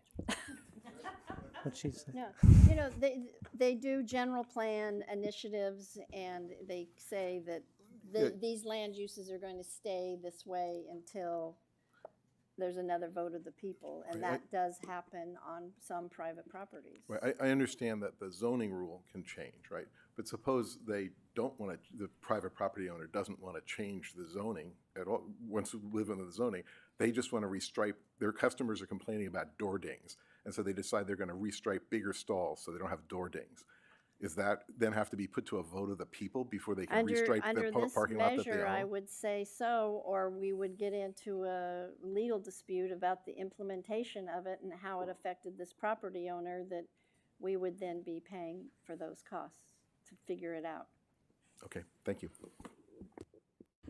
And I apologize, it wasn't, you look befuddled because it's actually not in the 9212 report.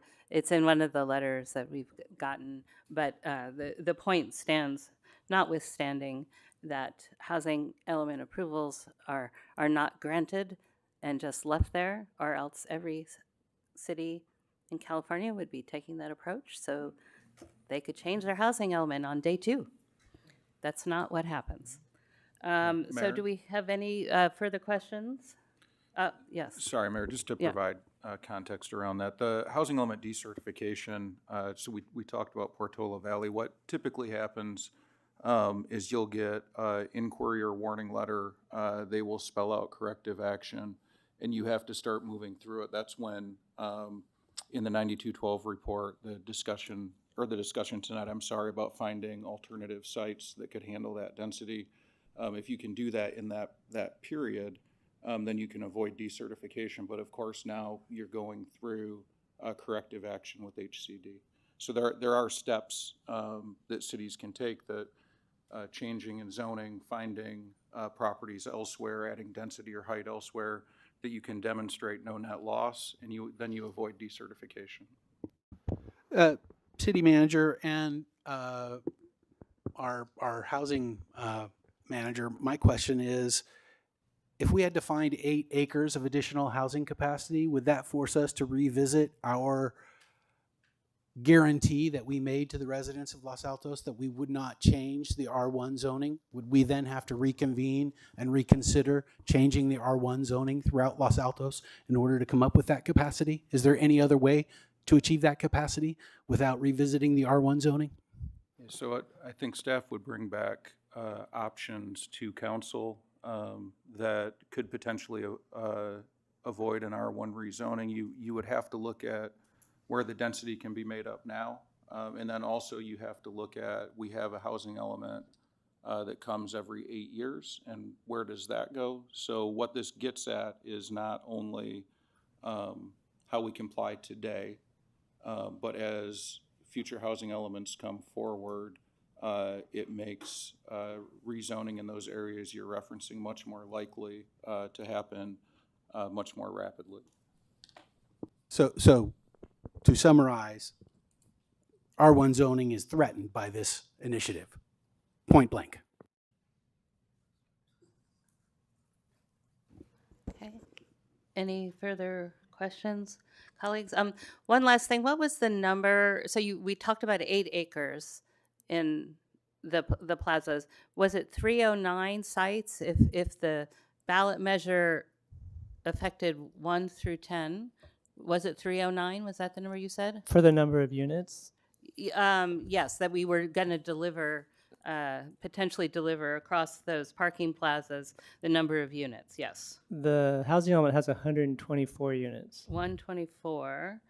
Okay, at a 1958, sorry, gang. Okay, so that's a 6% of our sites that were required.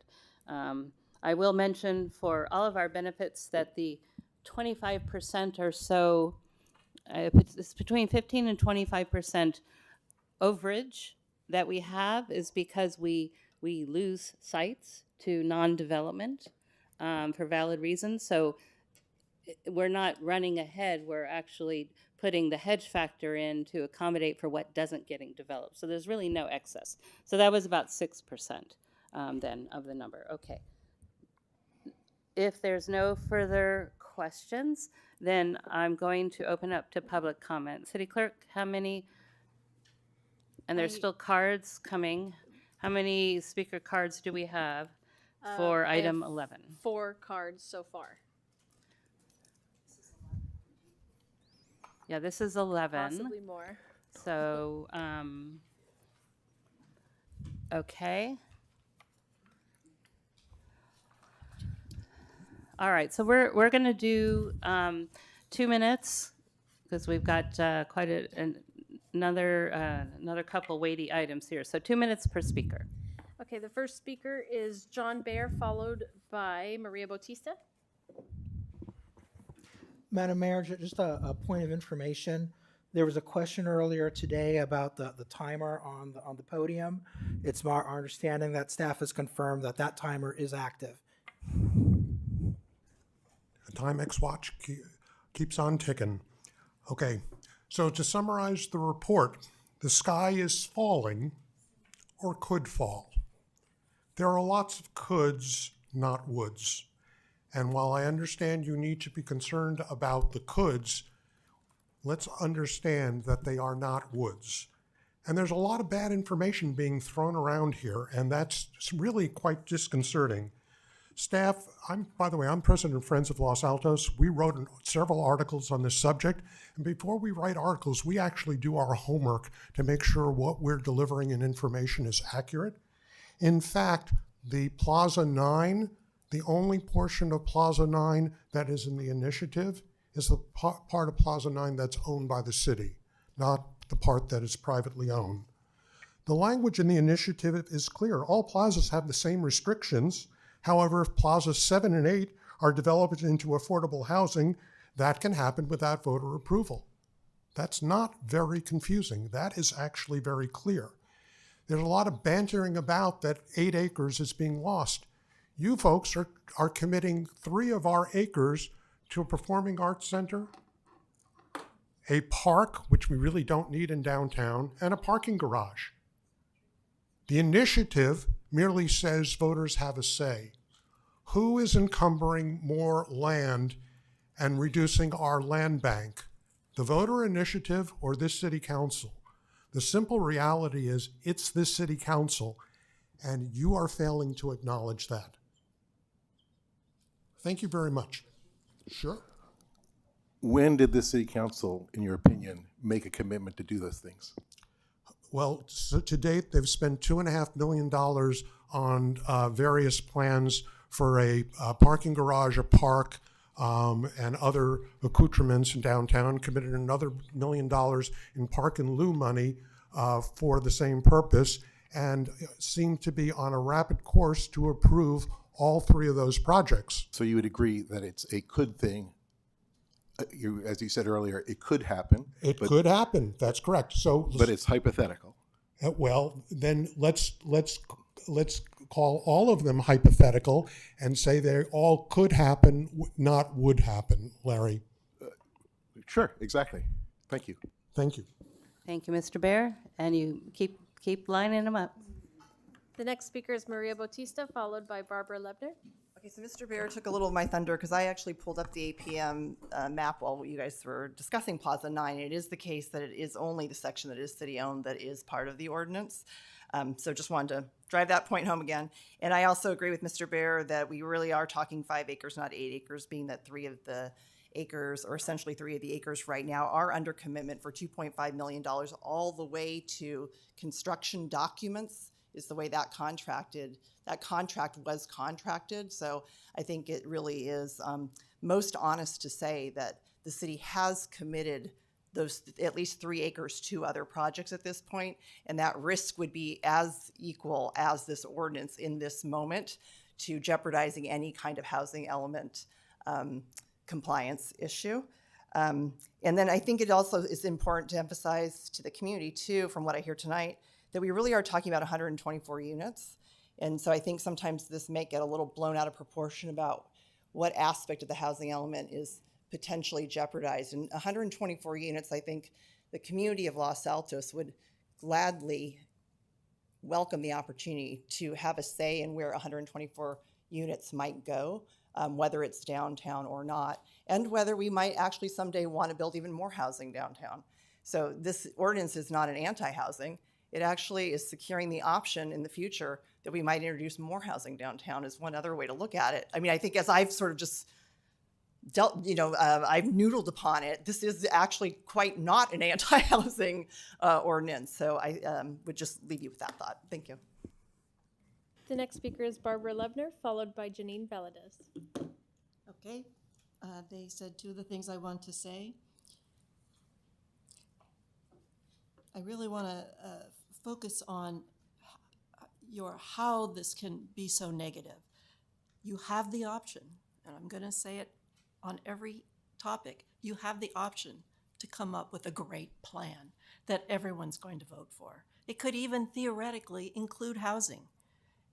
But the way this whole objection, the whole plan is, your goal is to make a money machine and build as much as we can so we can get revenue, taxes, sales tax, because I don't know what. It's not all about housing here. And if it was, you wouldn't be first thing off developing these 3 lots. And I think committing $2 million is, for you to say that's just a maybe, what is that? I find that really disingenuous. Thank you. Thank you, Ms. Loebner. The next speaker is Janine Valadez.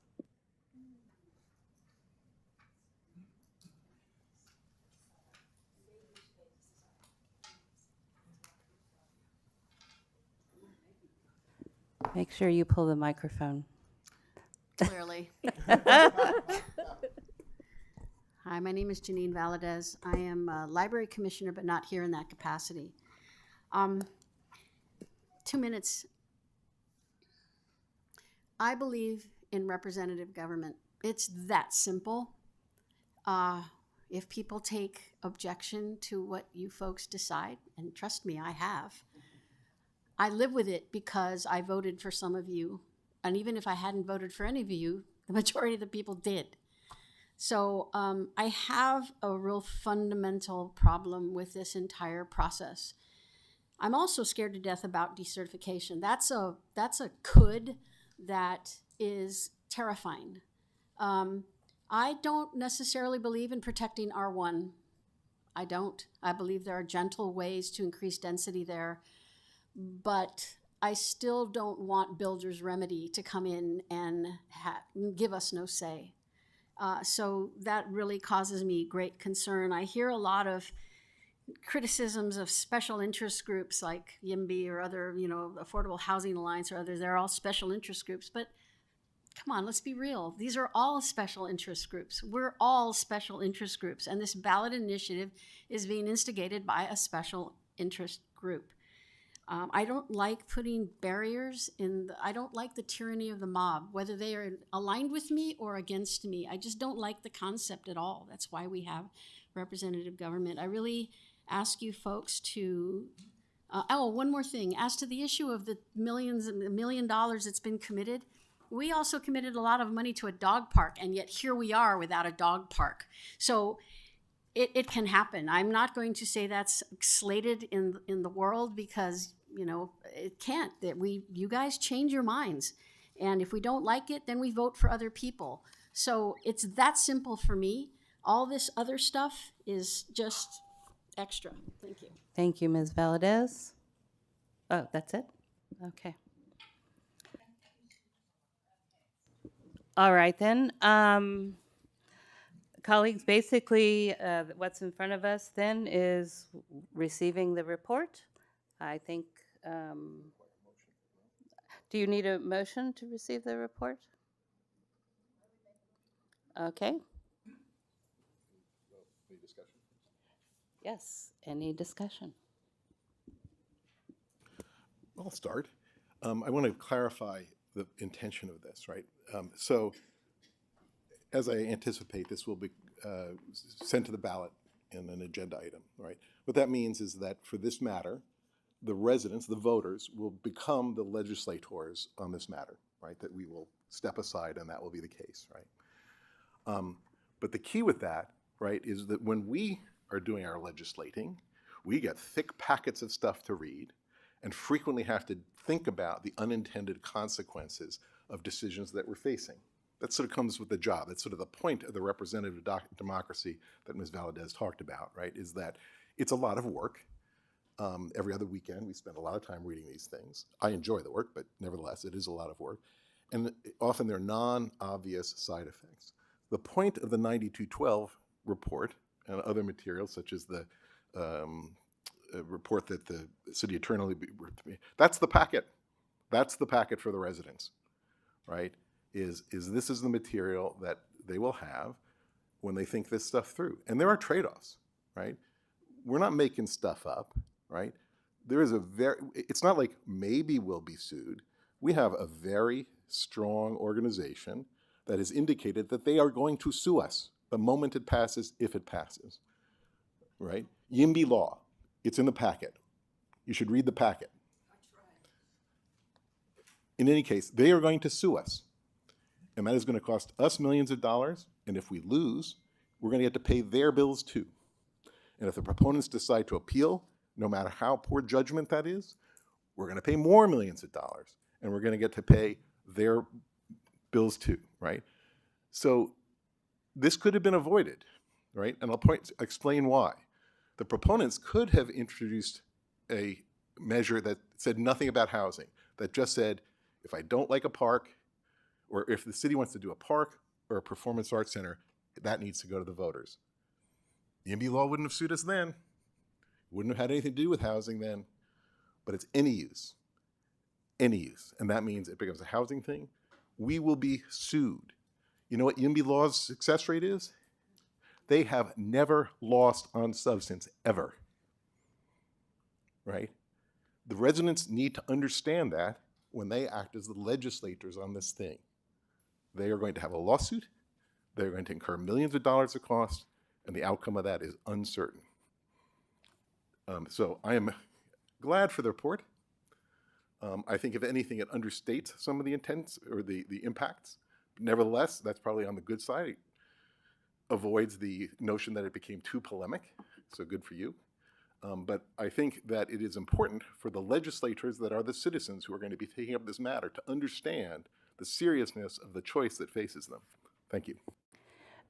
I will make one. Oh, go ahead, Councilmember Weinberg. Thank you, Mayor. I was not going to make a comment, but I wanted to after the Vice Mayor made his comment. I'm glad you put in those terms. I didn't think of it as a packet for the people, but that's exactly really what it is. There is a disconnect in understanding between those who think that the proposed ballot measure is good policy and those who think that it is not good policy. I think that there is actually a disconnect in understanding between some of the proponents and other proponents. Because the measure really is quite complicated, it's important that we have the information that is necessary to properly evaluate it. And Mr. Baer was absolutely right when he said that the 9212 report has a lot of coulds and woulds. But the coulds and woulds are important, and I think, Mr. Baer, you said that as well. I don't think anyone can credibly argue that there are not ambiguities in the proposed ballot measure language, and that we don't know how this is going to play out. I think that there are different motivations behind some of the proponents. I think some of the proponents really don't want to see a park downtown. I think other proponents would like to find a way to force the city to get into litigation to test the validity of housing laws. I mean, there are council members that were on council not that long ago who wanted us to do the same sort of thing that Huntington Beach did and get into a lot of litigation with the state over the validity of housing laws. The council chose not to do so. This is kind of a backdoor way of forcing the council to do that, depending on how you interpret the language and how it comes out. But going full circle, I really think that the council did the right thing in ordering this report. And to be clear, I think that there are parts of the report with which I disagree. There are parts of the report that I think are overstated or understated, but that's okay. Ultimately, I think the report does a very good job of framing the analysis of what are the issues that are really before the voters. Because this is not a simple ballot measure, as some proponents are trying to argue. It's a very complicated ballot measure, even though it's not all that long, and it has potentially very serious consequences. So thank you to the public speakers that we had today, and thank you to our consultants, and thank you to my colleagues for this discussion.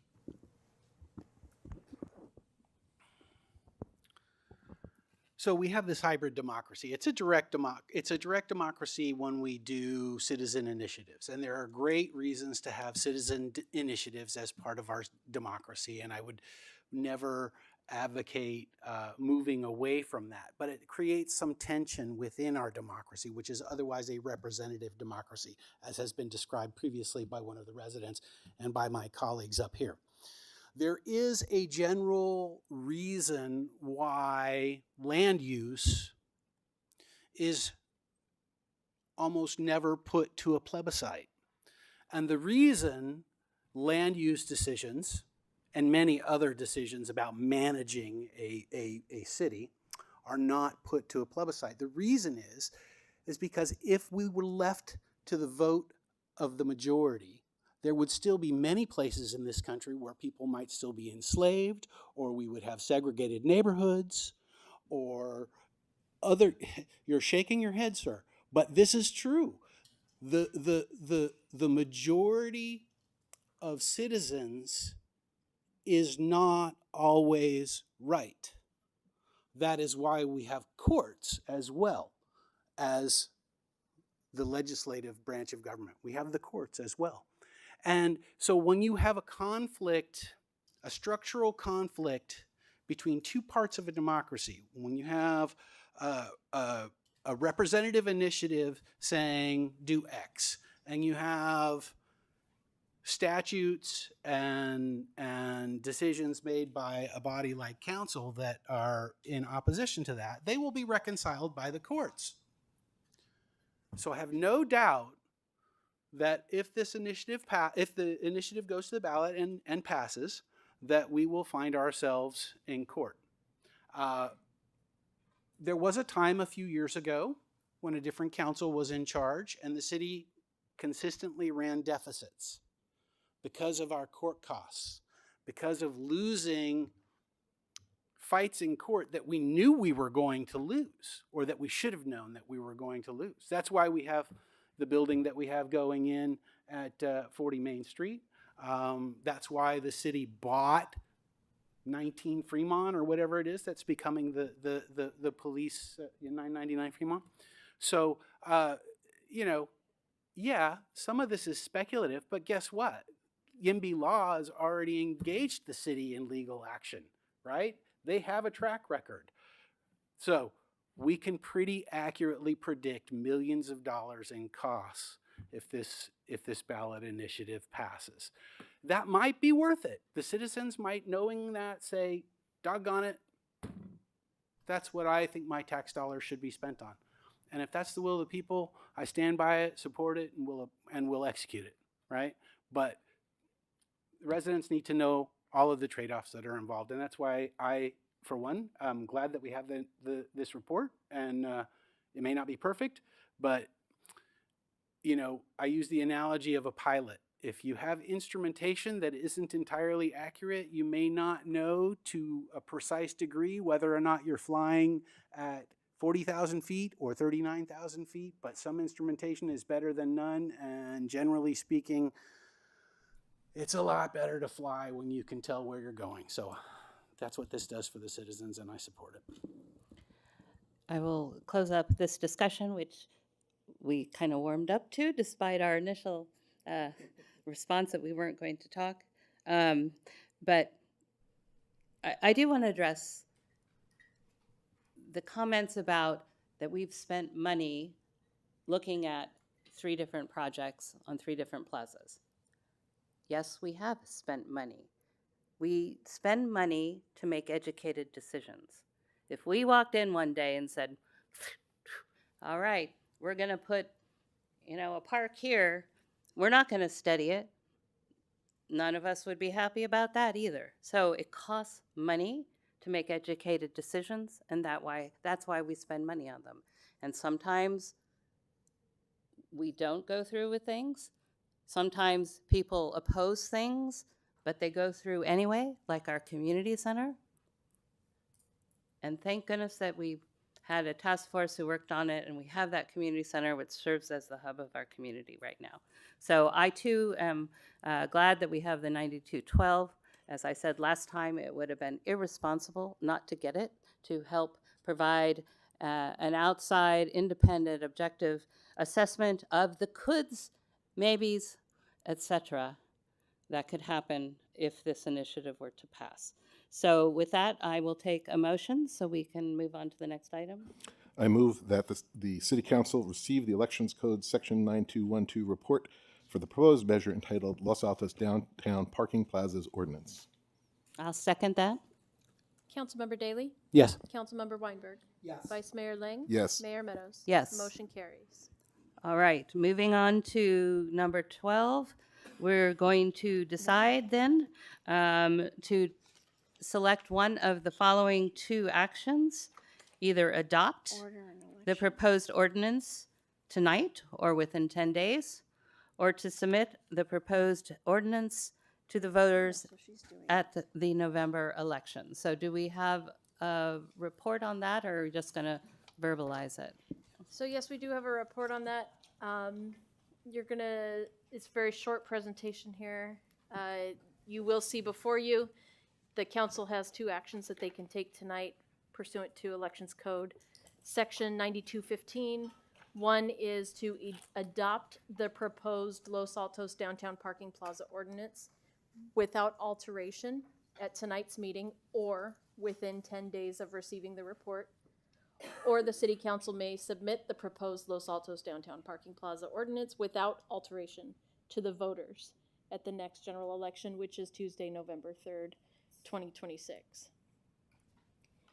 If you adopt the proposed ordinance tonight, as was stated previously, this must be done without alteration as it was submitted to the city clerk's office. The ordinance would be considered adopted and would become effective within 30 days. The City Council may adopt the ordinance within 10 days of receiving the 9212 report, which you just received tonight. If you were to do that, we would have to call a special meeting. I should clarify that. If you submit the ordinance to the voters, then it would go on the November 3rd ballot. And tonight, the City Council is also further asked to adopt a resolution which directs the city attorney to prepare an impartial analysis, which would authorize the City Council to draft an argument against the ordinance, or you can designate between you anybody to draft the against argument, and approve the Santa Clara County Registrar of Voters to conduct the election and canvass the returns. That would be if you submit it to the voters. So these are your 2 options again. And the resolution's in the packet. And the resolution is in the packet. And I'm here to answer any questions, and we also have some outside representation too, if you would like. All right, so any questions? Go right ahead. This is a question for the city clerk and attorney. If we adopt the ordinance tonight, is that the same as the city council adopting any other ordinance? Would we then have the ability to come back and modify the ordinance the way we do other ordinances, or would that modifications have to go through a special process? This would be the adoption. This is one of the special cases where there's no introduction to the ordinance as we normally would have. This is just a flat-out adoption. And you couldn't change it within a year of the adoption, I believe. You would not be able to. And then after that year, it would function like any other part of our municipal code, subject to change? Or you can't change it without a vote of the people. Okay. You need to turn on the microphone. Yeah, sorry. The council would not be able to change it, even though it would be adopting it. It would still require A if vote they of the wanted people. Exactly. And could you please introduce yourself? Sorry. My name is Eric Lee, and I'm with Olson Remcho. Thank you. Okay. Questions? No, I don't have any questions either. All right, how many public comment cards do we have?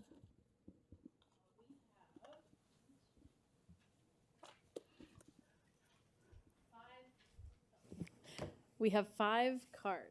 All right, we're going to stick with 2, I think. 2 minutes? Okay. The first throughout. speaker is Joanne Estill, followed by Roberta Phillips.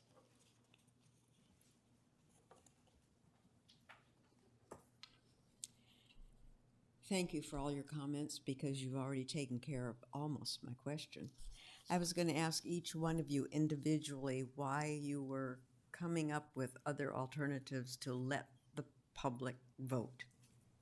And I think I heard what Mr. Daly had to say, and Mr. Lang had to say, and Mr. Weinberg had to say, but Mayor Meadows, why would you personally? We don't actually get interviewed when we're up here. You're here to make a comment. Oh, okay. All right, then. And I don't believe that's what people were doing anyway, so I think you've misunderstood the conversation. Well, okay. Just basically hate to see plazas 1, 2, and 3 go to something other than what they are now. Thank you. Thank you, Ms. Estill. The next speaker is Roberta Phillips, followed by Curtis Cole.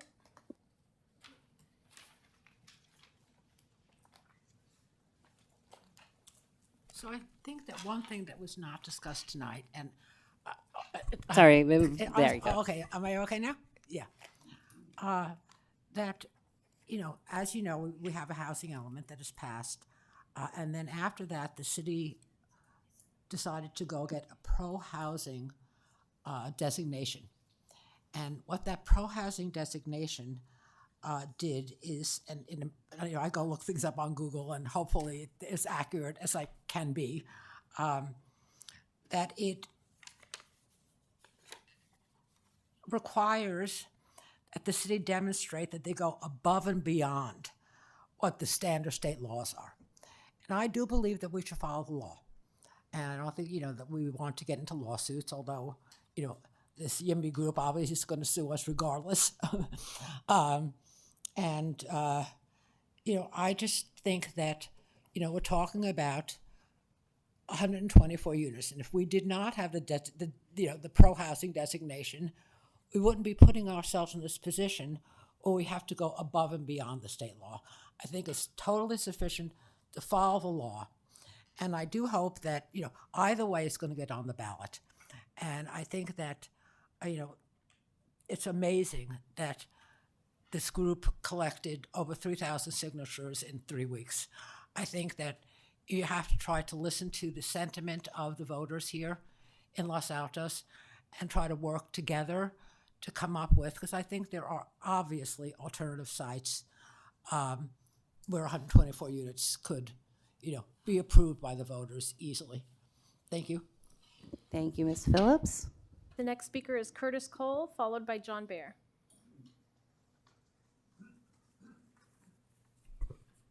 Madam Mayor and council members, thank you very much for your service. Thank you for the many, many hundreds of hours that you put in on all these topics so that you can actually make informed and wise decisions on behalf of the community. You can feel free to replay all of Janine Valadez's comments about representative democracy there. I'm a firm supporter of that as well.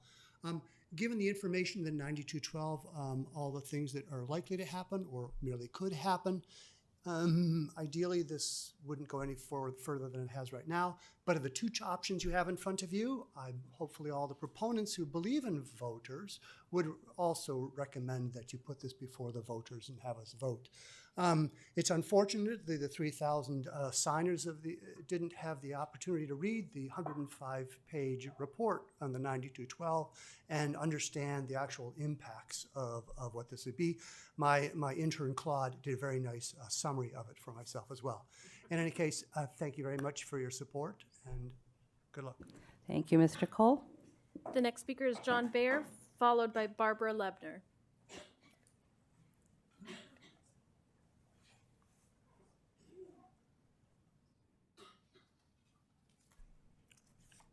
So I'm not interested in the city being sued. I know you're not interested in the city being sued. So we actually do have a number of things in common. But in fact, the voter initiative doesn't preclude anything. It just substitutes the voters for the city council when it comes to the approval process. And the reality is that, Larry, you're concerned about the IMBYs suing. Well, put in a park and a performing arts center, and frankly, you're risking the exact same thing for Los Altos. And yet that has never come up for discussion. You know, if the city is actually concerned about identifying other suitable sites for housing, there are 3 underutilized parking spots and a vacant lot, which are not included in our housing element at this point. They're all downtown. They're all owned by the Packard Foundation.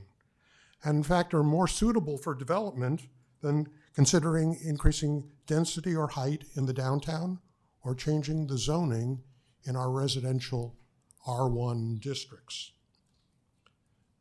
The latter is unnecessary, and it's being thrown about as a way of scaring voters and coercing them not to vote in favor of the initiative, and that's just not right.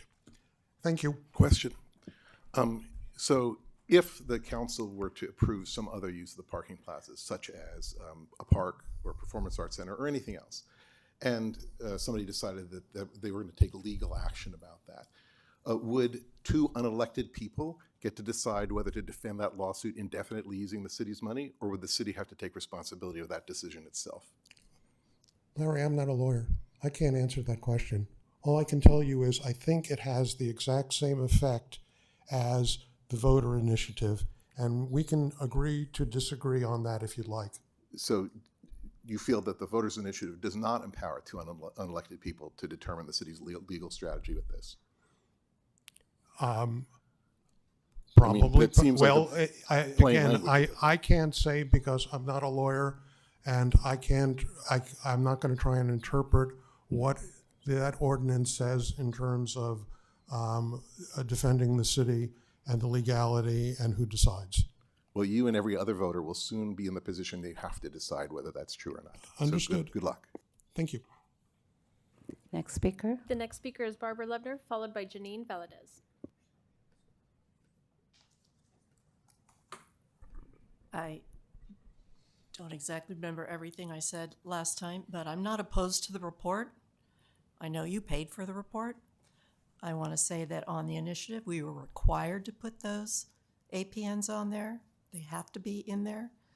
I really do not know where you're getting your information that some people don't want to park, some people don't want housing, and that we are a special interest group. Well, you said they were right. I am a part of FLA. Well, you know, I'm the proponent on there.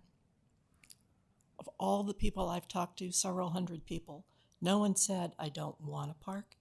No one said, I don't want housing.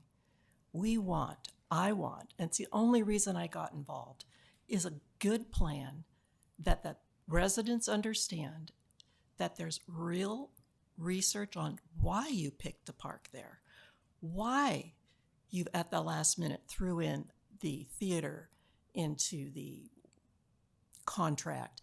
When my ChatGPT work on that says those theaters don't make money. You need to substantiate doing that and take that gift that you're going to have to support forever because we have so many theaters around. Answer that question. I don't know the answer, but I don't think you know the answer. What else about the parks? Is there a real analysis of where our park money should be going, other than simply putting it there so you can use a portion of the impact fund to support the garage? The garage would be less needed if we advocated for housing with parking. This is just a thing I have with the state, why we can't have parking with all this housing. We're treating these low-income density housing people with less respect than everybody else who mostly have a car to get to work. These people are not working in downtown Los Altos. Thank you, Ms. Loebner. The last card I have is for Janine Valadez. Okay.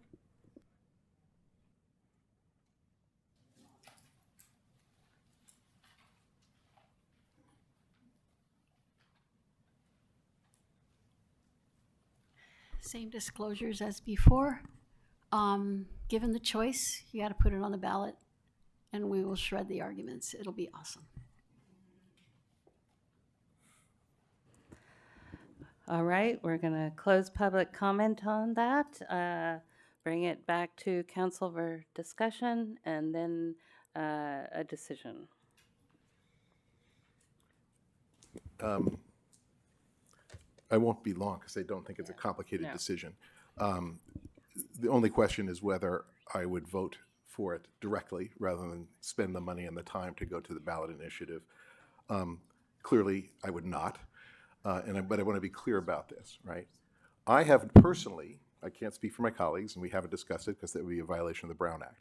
I personally have not made up my mind about whether we should have a park or a theater.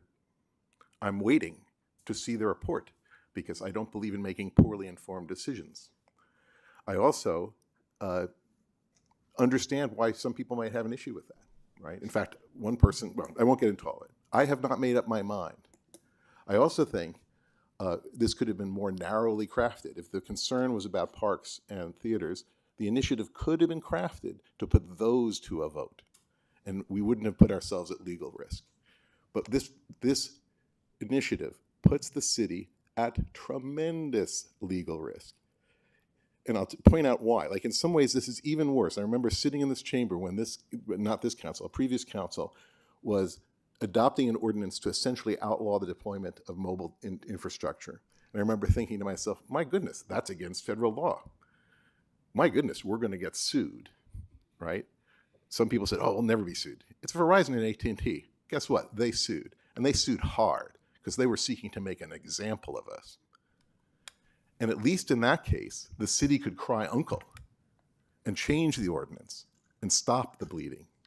But there's no opportunity to do this.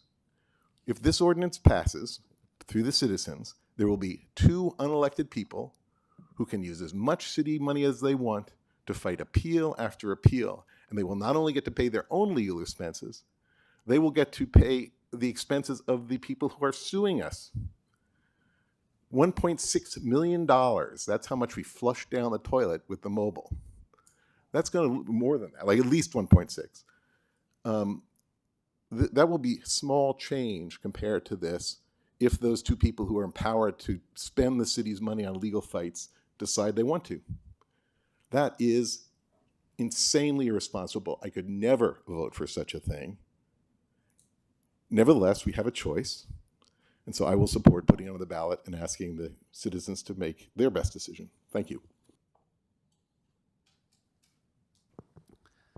It was really impressive work for the proponents to get as many signatures as they did. And I am really, moved in some ways about by the spirit of the residents who wanted to engage, by the folks who launched this initiative as well. But unfortunately, that effort came all at once with not a whole lot of runway to do things like have a team of people who are familiar with civil law and planning and things of that nature, create an ordinance that would fit nicely into the municipal code and not potentially be at odds with other elements in the municipal code or other elements in the state code. But that's not what we have. We have an ordinance that our 9212 report shows is somewhat problematic. So, I support letting the voters decide. I have a lot of faith in our voters. I do remember Measure C. It was pushed by a lot of the same people. It had a lot of the same sort of coded language and we, the residents of Los Altos had the wisdom to vote that down. And I am cautiously optimistic that the wisdom of our residents will prevail again.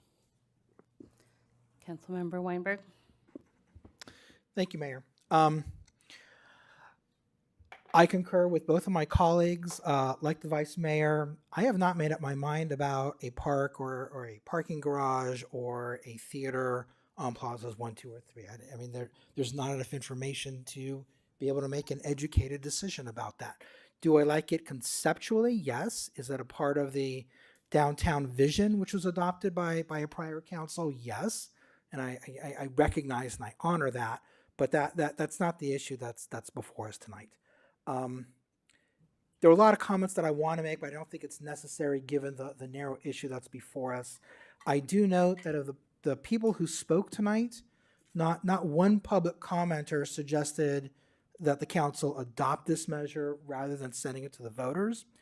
I did hear one public commenter use the phrase, "those people," and that's really disappointing that I heard that. But again, that's neither here nor there. This is a measure that is designed to, in the words of another commenter, substitute the people for the council when it comes to development issues. So if it's a question of giving the people the right to decide rather than the council, then it sure seems to me that this measure ought to go to the voters to decide rather than a decision being made on their behalf by the council. So I like my colleagues, I support sending this measure to the ballot. I concur. I think it would be, I think last time I called it ironic, but this time I would call it hypocritical to not advocate sending this to the voters when this is all about voters deciding. And this is a much more impactful thing to send to the voters than any single alteration to a parking lot, in my opinion. I do remember Measure C, which had the advantage of talking about parks and saving our parks. This is about saving asphalt and very old and little in need of repair asphalt. Yes, parking on very old and need of repair asphalt. So I support putting this on the ballot and look forward to providing educational materials for the public to make an informed decision. So can I have a motion? Who would like to? Do you want a motion? It says yes, okay. I move that the City Council adopt a resolution of the City Council of the City of Los Altos submitting to the qualified electors of the city a citizen-sponsored initiative measure prohibiting the city from selling, leasing, conveying, or declaring surplus land the 10 city-owned downtown parking plazas without voter approval, calling a special election for that purpose to be consolidated with the November 3rd, 2026 general election, setting the rules for ballot arguments, and authorizing and requesting the Santa Clara County Registrar of Voters to conduct the election. Second? Councilmember Daley. Yes. Councilmember Weinberg. Yes. Vice Mayor Lang. Yes. Mayor Meadows. Yes. Motion carries. All right, so colleagues, I'm going to look for you to advise whether we power through this or you want to take a quick break and I'm come sorry, back. point of order, Mayor? Yes. Do we need a separate resolution or motion with respect to directing the city attorney to, no, that was all included? Okay, my apologies. Okay. Do we want to power through? The next item might be a little bit complex. Or do we want to take a quick break and come back? Because we're getting close to 9 and we're going to run over 9. Yeah, so we're going to take a 7-ish minute break and come back and cover item 13.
Okay, I'm going to bring us back into session. We're moving on to item 13, consideration of an advisory ballot measure regarding the downtown parking plaza ordinance. Thank you, Mayor. No presentation, just a brief lead-in, and then staff's available for questions. The City Council may place an advisory measure on a ballot to allow voters to voice their opinions on substantive issues. While the measure itself is non-binding and gauges voter sentiment, all city communications and ballot materials regarding the measure must remain strictly nonpartisan, objective, and fact-based. Tonight, staff is looking for direction from council on first, does the City Council wish to place an advisory measure on the upcoming ballot? If you do, which specific topics or substantive issues do you want to receive public feedback on? And would you like that to be in a single ballot question with a single impact, a single ballot question that could test multiple impacts, or multiple individual questions? You could forward more than one for the ballot. And with that, I'm happy to answer questions. All right. Which of my colleagues would like to start first on this one? Go ahead, Councilmember Daley. I just, for the benefit of understanding what an advisory ballot measure might be, I'm going to throw out a hypothetical ballot measure question, and you just tell me, yeah, that's kind of what it is, or no, that's not what it is. So we might, for example, put an advisory ballot measure out that says, do you want a park in downtown, or do you want a theater in downtown? Those could be two questions that we might ask for public feedback on. That's correct. Yeah. And I guess I'm understanding that an advisory ballot measure should be loosely related or not loosely related to the citizens initiative. How should we think of that? It doesn't have to have any connection at all. The election law allows the city council to put an advisory measure at any time. So if you want to poll the city on a particular substantive issue or take the temperature on any issue, you can do so.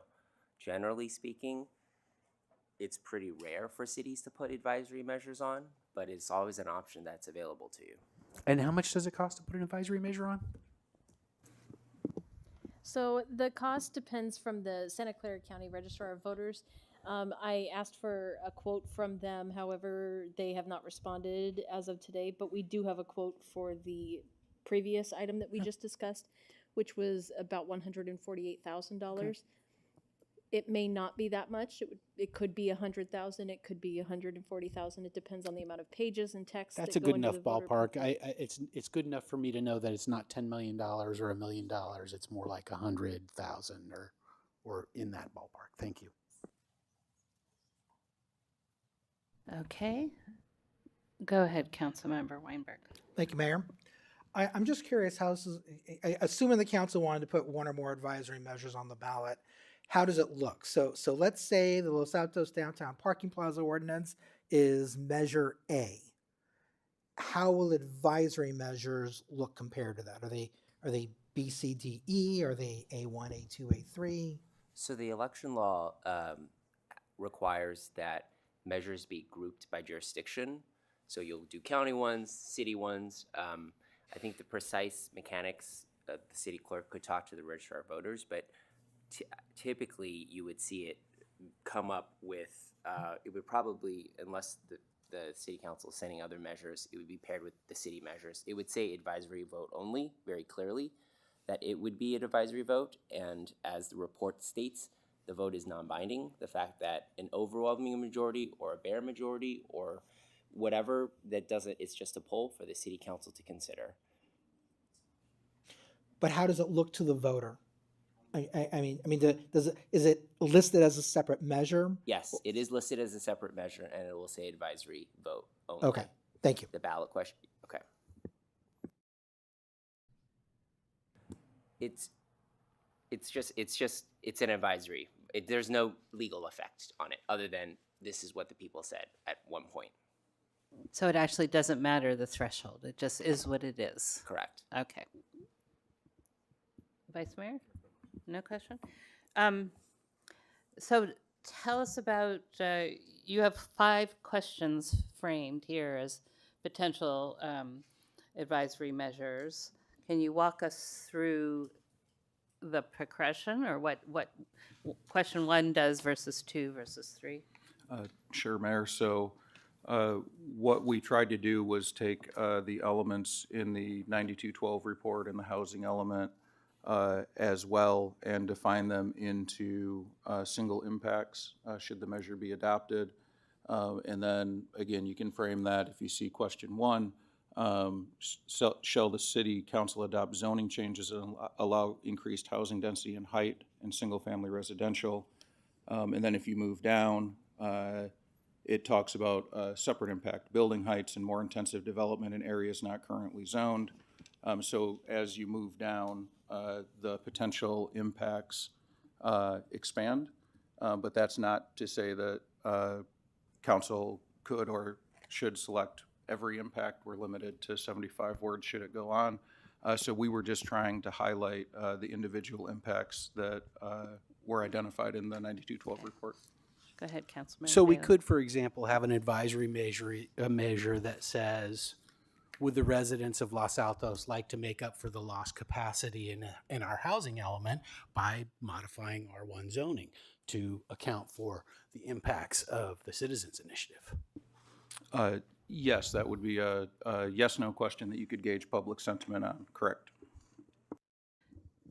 Would there be a way to do an advisory measure that said something along the lines of, this is not meant to be the words, but could we do any measures deemed necessary to maintain our housing element certification, which may include ABC as outlined? I mean, that's kind of open-ended, but isn't that really the goal that we would have if we're looking for solutions to mitigate the effects of the ballot measure? Again, that's not the specific wording. I can see he's very excited about the wording I proposed.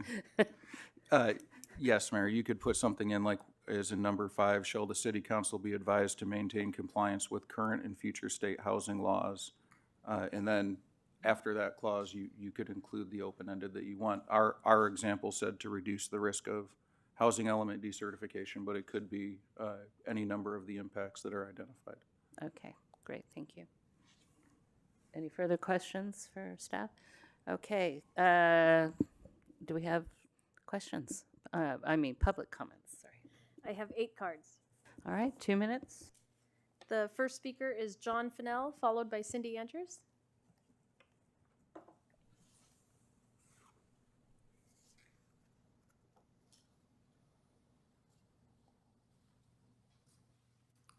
Well, I have the same question that's been brought up before.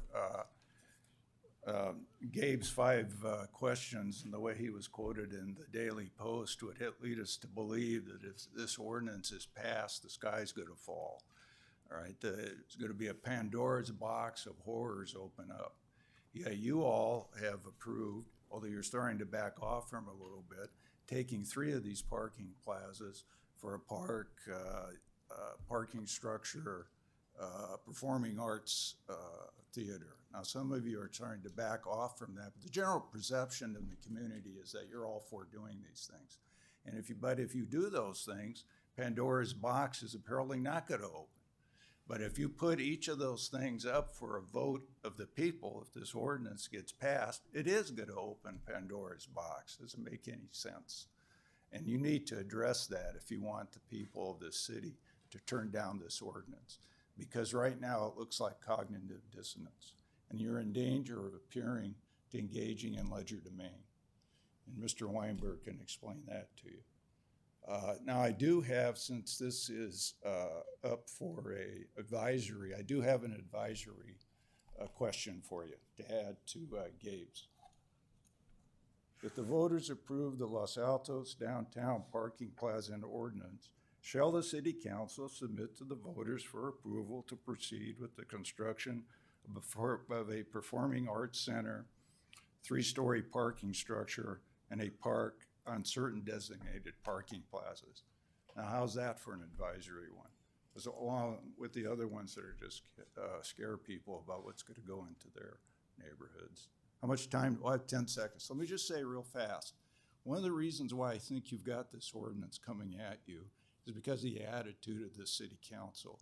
You come across often as being condescending, patronizing, and insulting.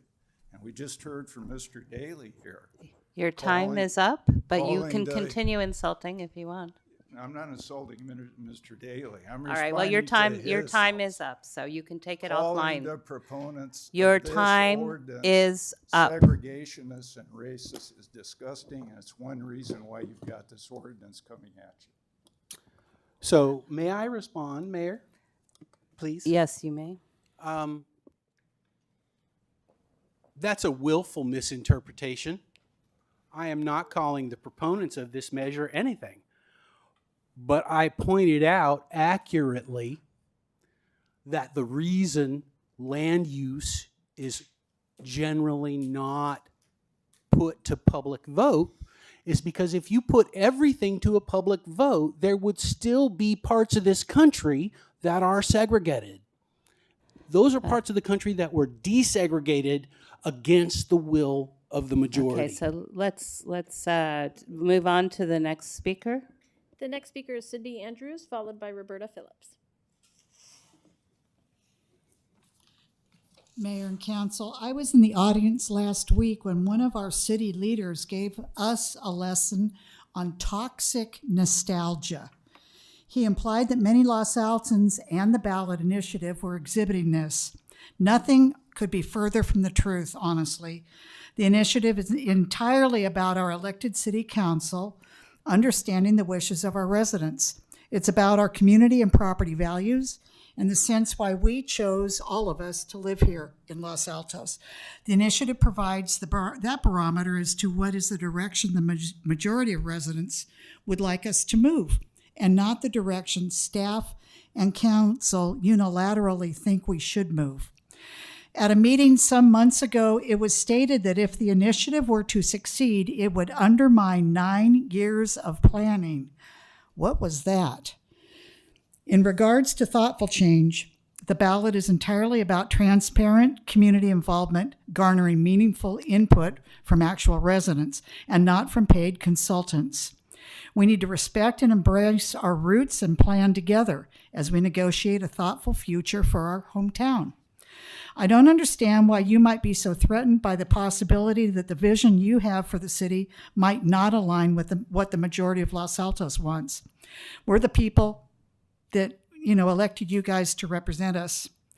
To add advisory information to the initiative could be seen as an attempt to manipulate, confuse, and obfuscate the desires of our Los Altos residents about our hometown, and it might appear that the council is attempting to convince the voters to vote one way. Could this be a future question for election officials to analyze? I don't know. So let's just do the right thing. Let the vote go forward unencumbered without any shades encumbering feeble minds like mine. Thank you. A question? So help me understand this. You're against any advisory measure? No, not at all. I'm not against any advisory, just anything that could cloud. My mom always taught me, if I don't understand something, vote no. And so this could be an advisory measure, could tend to cloud something for me. Okay, that's all I'm saying. Okay, but it seems like if your argument is that we should submit to the will of people about what to do at the parking plazas, it seems reasonable to also ask the people what to do about the biggest consequence of that, which is to revise our housing element. Well, the initiative really is not about the housing. It's about allowing the people. It just started out. That's maybe the intention. Yes. But that is not the actuality. We know we are going to be sued about housing. So from day one, we're going to have to make decisions about how to respond to that suit. So it seems like if we're going to ask the people about the parking plazas, we should also ask them how to respond to the housing pressure that might result if it passed. That might be something that could be interpreted by state legal officials or election officials as in my opinion, as far as trying to post smoke on the initiative. But I don't know much of anything, Larry. That's Okay. just you asked me, and Fair. that's what Fair- I think. fair point. Thank you for your Thank comments. you. Next. The next speaker is Roberta Phillips, followed by Maria Bautista. Hi again. So I did read the article in the Daily Post, and to quote Gabe, if voters approve the Los Altos downtown parking plaza ordinance, shall council allow increased housing density and height in single-family residence. And like our mayor said, there was a commitment to the residents that we would not go into the single-family residence. And I think that this can be perceived as a threat, because like I mentioned before, we have gone above and beyond. There are other locations. We're only talking about 124 units. There are locations that, like Mr. Baer said, the parking lot, the 3 parking lots at the Packard Foundation. I know that the building on the corner of El Camino and Los Altos Avenue did get approval from the city to move forward. It was not part of our housing element, so that would easily make up. So I think that, and I want to respond to something that Larry said, I think if you thought that the ballot initiative was too broad, that the city council easily could have put on a narrower ballot measure of their own, and you didn't do that. So now it's sort of like you're trying to play catch up, and I certainly hope that the question is not because you guys are supposed to remain independent, and I think that this will be taken as a veiled threat to residents that if you vote for the initiative, we're going to go build an apartment building in R1. So I think that that's what the perception will be, and I don't want that to happen. I think that we can make things better together, not worse. But, so just a question about Sure. that, right? Which is, if we don't do some sort of adjustment, we could easily fall into builder's remedy, and then there will be apartment buildings. Well, I don't think that, we're doing great. We are pro-housing, like I mentioned before, so we've committed to above and beyond. So, yeah. I'm not sure that's the interpretation, but well, anyway. again, I try to do my homework. I'm not an attorney, but the California cities must pass strict threshold requirements and earn 30 points across policy categories by demonstrating that they will go above and beyond the standards of the state laws. So, as I was saying before, I think that we should meet the state laws. I believe, I shouldn't be able to speed. I shouldn't be able to break the law. I think I'm a law-abiding citizen. But again, I think that our policies should be that in this case, because people are saying the council is not listening to us, that we need to do something to get a message across of what the residents want. And it'll go to a vote because you already Is this dialogue voted. done? Yeah. We're, I yes, said, yeah. all right. So next speaker, please. Mayor, may I ask a clarifying question? Yes. Thank you. If the goal is to follow state laws, what is the point of the indemnity language in the ballot measure? I didn't write it. I don't know. Okay, I'm not thank a you. lawyer. I have no idea. Tonight was the first time I heard about I it. So I don't know. earlier I noted that there were disconnects even between proponents, and I think that highlights that. But Make sure thank you you very speak much. in the Residents microphone. will have different opinions sometimes, right? Okay, all right. Next speaker, please. The next speaker is Maria Bautista, followed by John Baer. Hello. Let's see, I would like to urge you not to move forward with any advisory ballot measures. I think the ordinance should stand on its own merit. The sample questions that you provided in the packet are really quid pro quo, and I feel like very specious and coercive, and they're in no way neutral.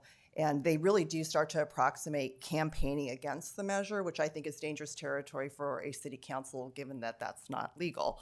I would say that the advisory ballot measure, to me, is a curious tactic, not unlike the YIMBY law letter that's in the 9212, as I've considered it tonight. The fact that the YIMBY law letter is in that study and there is no legal fee impact or no analysis it really shouldn't be in there. It should be removed because it too is a veiled threat. That it doesn't, when presenting that letter without any kind as like legitimate context, doesn't serve the public in any way. And I also wanted to emphasize too, only plazas 7 and 8 are impacted or even part of a housing element question, and those are exempted from voter approval. So I think we've got to be a little bit careful about scope of some of this housing element discussion.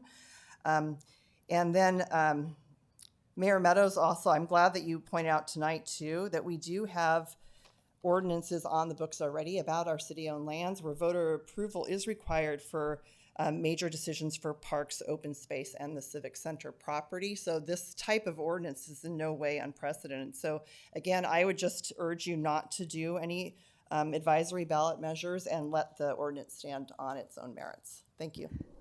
Thank you, but I didn't actually point that out. So that didn't happen tonight or ever, but that's okay. Oh, you said some. I'm sorry. That's all right. We don't need glowing words about parks. All right, we so. don't need to debate it. Yeah. A question. So when you say the YIMBY letter shouldn't be put out there, should the city have kept that secret? No, but I think if it's going to be part of the 9212 It's not. packet, It's public comment. Well, it's within the packet though. It's within the study, and so I think that it needs to be put in context. Yes, Yeah. it's received public comment. Okay. It's not. So, okay, that's Okay. all. Yeah. Okay. Thank you. All right. So we provided the context, and sorry it wasn't clear if it wasn't clear. Next speaker. The next speaker is John Baer, followed by Barbara Lebner.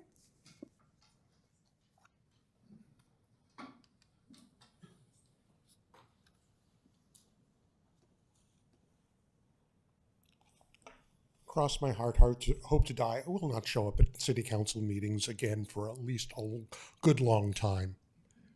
But with that said, I am going to comment that the city and its advisory measure cannot link unrelated policies. The proposed questions, and as outlined in your attachments, are not seeking voter preferences. Instead, they present a series of negative assumptions about what might happen if the initiative passes. They falsely link approval of the initiative with the need for increased density in single-family neighborhoods, taller buildings, reduced parking, housing element decertification, builder remedy, litigation, and widespread rezoning. I've already pointed out to 4 parcels which are easily added to the potential inventory. The city should avoid language that could be perceived as coercive, speculative, or argumentative. I hope that you honor both the spirit and the letter of the law. Let me make one last comment. Two of you have said that you've authorized $3.5 million for studying a park and a parking garage, but you don't know if you're going to vote for it. Boy, money must be flowing in this city if you're spending that kind of money on something that you don't even know you want to proceed with. I find that completely outrageous and irresponsible. Thank you very much. Next speaker. The next speaker is Barbara Lebner, followed by Kim Cranston.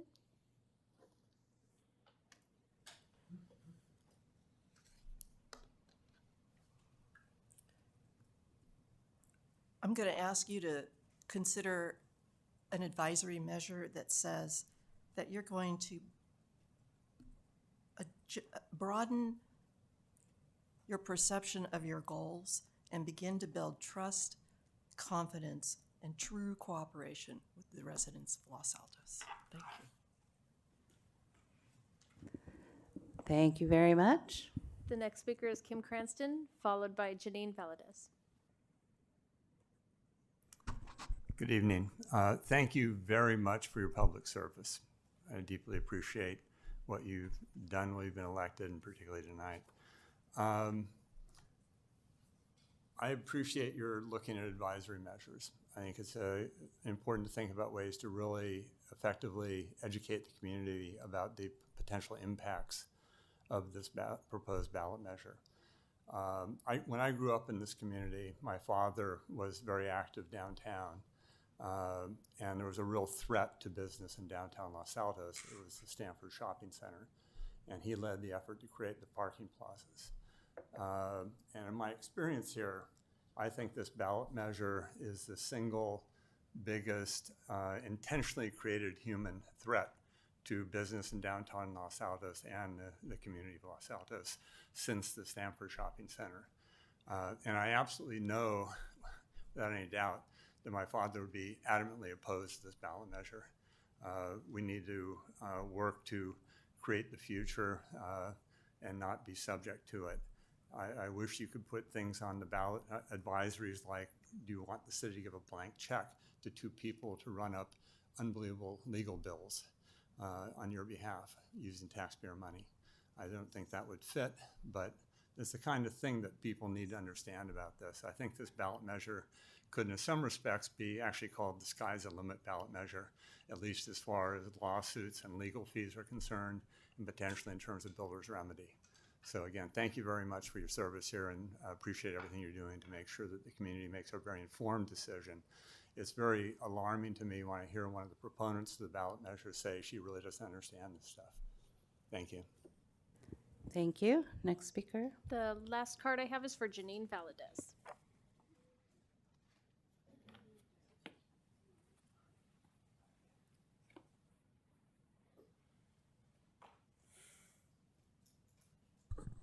Same disclosures as before. I will admit that I am ambivalent on the advisory measure, but I understand why you want to do it, and I will defer to your wisdom. I don't know how you guys are coming up with the various questions, but it seems that there are enough, at least in my circles, which span a variety of segments of our community, and include some relatively, people that I argue with all the time because they tend to be more conservative than I, and also people that are a little bit more progressive than I, that they understand some of the things that are under threat with this ballot measure. I guess I'm saying I have more confidence that the people that will work on the behalf against this ballot measure, on your behalf, I guess, since you guys are addressing it, dealing with it, that I feel confident that we'll be able to win the day, if you will. I just wonder, but again, I will defer to your wisdom on this, but I will admit that I am ambivalent on, because there are an infinite number of questions that could be asked. I think they would be really good questions. It'd be interesting to get opinion, but do I trust that enough people will voice their opinion? Will they throw their hands up? Will they understand the basic questions so that they can answer the advisory ballot well? These are all questions that I have. I've heard enough people in this room, either quietly or at this podium, say, I didn't read it all, or it's too much for me to get through, or this, that, and the other thing. And that causes great concern, because the worst thing you can do is vote without really understanding. Thank you. Thank you, Ms. Valadez. Okay, that's the end of our public speakers. Bring it back to council. I'm going to say a few words. So first of all, I think it's a little odd that we're being offered parcels that are not even owned by the city for some sort of sleight of hand horse trading with HCD for the housing element. I just, we don't even own that land, so maybe he's holding a deed in his back pocket and whatever. But the housing element is also a contract. It's not just slipping a few numbers here or slipping a few numbers there. It's actually, we committed program by program, specificity by specificity throughout town. And so we pointed out 2 programs tonight, 1H and 3A. Both will be clearly blown out of the water by this initiative. And you can't just slip things away, because each program, we're held to account for each individual program. That's why at the end of every packet, you will see our progress, completed, in progress, coming soon, whatever our legend is, where we look at program by program. So it is not modular. We are in a contract with each of those programs. And the pro-housing designation just means that we actually put together a good housing element. They're going to give us a chance because we put forward ADU plans that that are already pre-approved, et cetera, et cetera. That's the basis on which we're approved, not because we went over and above in terms of our numbers. That's so there's a little bit of misconception. You can blame Google for that. That's fine, and I appreciate you trying to do the work. But the pro-housing designation is not because we're providing too much housing. It's because we put excellent and strong programs in place. I'm also going to speak to public comment. This room is a microcosm of this community. We hear not just from the people in this room, we hear from emails from across the community. We're out there at farmers market or office hours. I'm at events more than I can count. We talk to people all the time. You guys are not the majority. You are not the majority. If you talk to the younger folks who are appalled, they come in, they want to park downtown, they want to park where their kids can play, and they don't want to be held hostage by people who are paying a tenth of the property taxes they are and holding the amenities of the city hostage. So when you talk about public comment, we all need to get outside our bubbles, but our bubble is a lot bigger than yours. And I can assure you, you do not represent the majority, but we'll know for sure because the initiative is going to the ballot. Regarding the question around the advisory votes, I too actually am ambivalent. I think it's going to be a complicated ballot, and so I'm not sure whether an advisory vote would clarify or confuse, so I'll be interested to hear what my colleagues say about that, and I'll reserve my comments for that later. Who would like to go first? Councilmember Daley. I like the idea of trying to inform the voters, but I don't like the idea of an advisory ballot measure. I don't like the idea of putting anything on the ballot that isn't binding. Votes are serious matters. I've taken every vote very seriously throughout my life. And I still take it super seriously. I sit down with my ballot when I get it. I communicate with friends. We exchange emails about, because nobody can know every single issue that's on a ballot usually, but I'm political, so I know a lot, and my friends ask me. But I still don't know everything that's on every ballot. So we spend a lot of time going over the ballots, figuring out how we're going to vote, my friends and I, my family and I. And I just don't believe that an advisory measure is an appropriate thing to put on a ballot. So I will be opposed to that, even though I do think that what an advisory measure could communicate is important. I do not think that that is the appropriate vehicle to do so. And I would hope that enough unbiased, plain language can be put into the ballot so that the residents can make an informed choice, whatever that may be. But I oppose advisory ballot measure. Vice Mayor? I thought at first that I was in favor of this, and I'll tell you why, of an advisory measure, because it's really going to be a challenge for us, right? If the measure were to pass, the next day we're going to have to start wrestling with these sorts of questions, right? It's not hypothetical. We will be sued, and we will need to respond to that by somehow proposing as rapidly as we can some modification to the contract that is the housing element to try to get back into compliance, because I don't think anybody wants building remedy. So right away, we would be wrestling with these questions immediately. And we will need to figure out what the people want, or as best we can. But in the end, I came away from it with thinking that this was not the way to do it.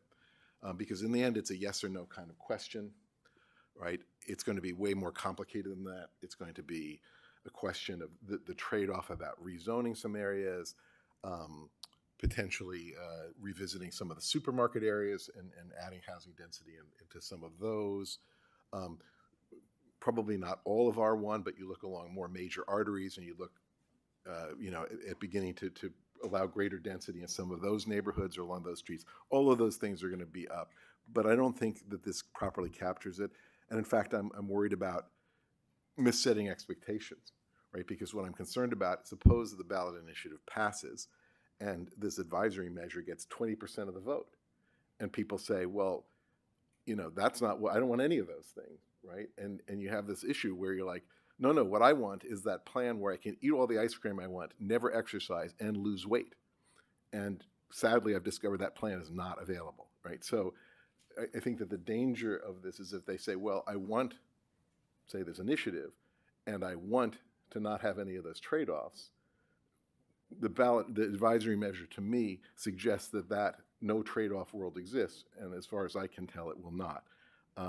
So in the end, I'm not supportive of an advisory measure, and will just focus on doing my part to share thoughts and information about the initiative that we placed on the ballot. Councilmember Weinberg. Thank you, Mayor. I think that the discussion that we just had, or the public comments that we just had, some of which were discussions with council, is too bad, but it's an indication of the tenor that the city, of the arguments that the city is going to go through over the next, 5-6 months or so.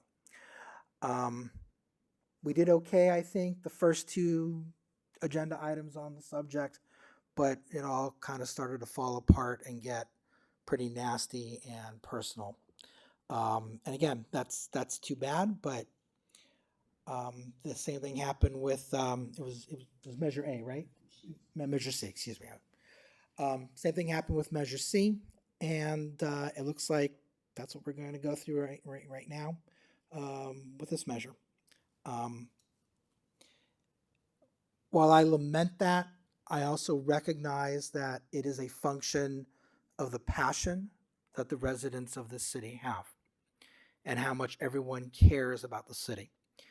And while there are very differing views of what is in the best interest of the city, there is no doubt in my mind that everyone here wants us to move forward. We just don't agree on what way is forward. Comments do matter. The comments that are given in this chamber matter because they're immediately on mind when we start getting to discussion. Comments that we hear, written comments, I think emailed comments, I find extremely useful because they usually are more thorough. They can tease out more complicated arguments than someone has in 2 or 3 minutes. Like the mayor said, all of us on council hear a lot more than just what we hear here. But I would ask that members of the public take the comments that they are given, but both the ability and the substance, very, very seriously. There are at least 2 organizations that submitted comments, I think today, and the comments were signed by an organization. And I think I know who's behind the organization, but if you send a comment and it is signed by a website or an acronym, it says to me that you're not willing to put a human name behind it. And if you're not willing to put your name on something, you probably ought not be saying it. And again, I'll read these emails and synthesize them, but it's hard for me to take them as seriously as I think the authors want me to, because they're anonymous. It's like, I don't know who's behind this organization. I don't know who's really sending it. Are there multiple people sending it from this organization? It really diminishes, I think, the value of what the comment is trying to. Now, if you're just trying to get something in the record so you can show that to other people, whatever, I get that there's a lot of reasons that people can give comments. But I will say that comments are important. And I know that all my colleagues pay very close attention to them. If you want your comment to be treated seriously, you're going to accomplish that by actually putting your name to it. If you're not putting your name to it, it's very easy to dismiss.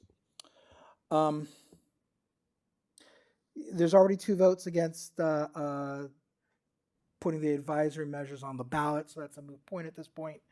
But I will just thank my colleagues for the conversations that we have had tonight.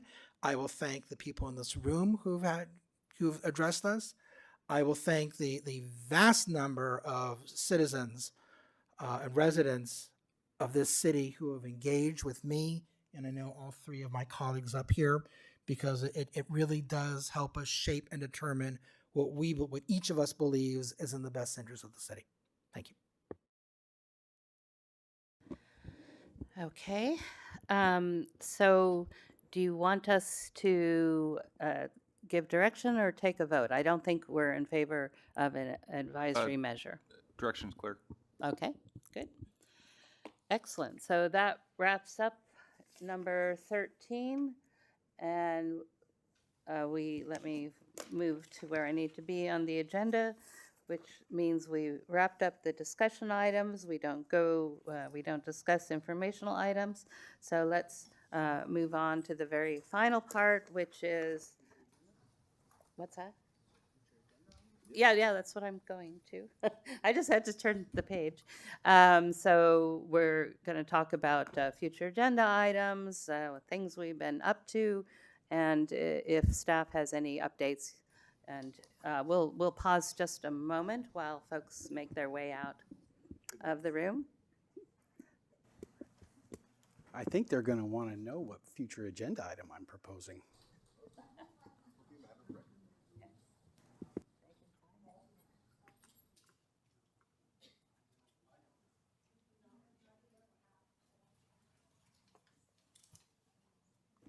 Okay, I think we've got enough traction to continue. We'll start with you, Councilmember I would like to Daley. agendize a study session where we consider changing the zoning for R1 and some of the other zoning districts that we have, so that we can evaluate contingencies for the outcome of the initiative.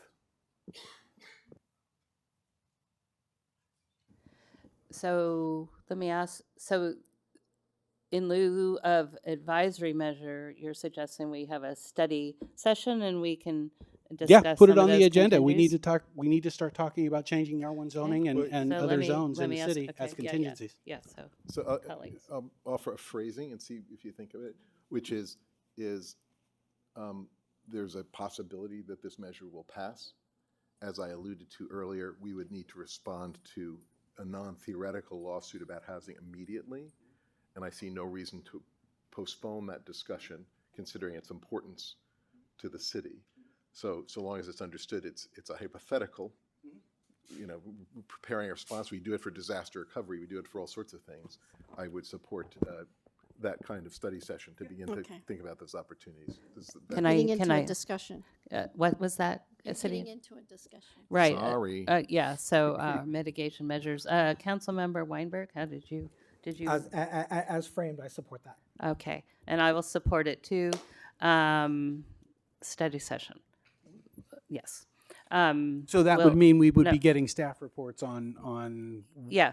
Well, I'll take options. it up with city manager and city attorney. Okay. So there was support for that. Did you have any other updates or anything else to? Okay. All right. I had office hours last weekend. I had a couple of nice conversations. There's some things I want to talk about with the city manager, but nothing I think that I need to raise to the council yet. I also attended the planning commission meeting last week where they talked about the general plan update, which I guess is something that's a preview of what we're going to go through in about 2 or 3 weeks. I would encourage my colleagues to watch that as a primer. I thought that there were some very interesting public comments, and there were some very interesting comments from the dais as well. For members of the public who are interested in the general plan update, if you have not already done so or you did not already attend, I would recommend watching that meeting. I thought it provided some very interesting context. Thank you, Vice Mayor. Thank you for that. I also had office hours. I would just acknowledge that, you know, there was a comment earlier about how arrogant and condescending we can seem. And I'll just say that I recognize that some of that just gets baked into this dynamic, right? We're up on these high seats. We have to control the time, all that. One of the things I love about office hours, and I hold them every Friday before every one of these meetings, you know, generally did last Friday, is that it becomes a much more conversational thing. It's a round table, sit with a number of residents. My favorite ones are when I'm sitting with two residents who have opposing views, and I get to hear both of those views, and that's wonderful.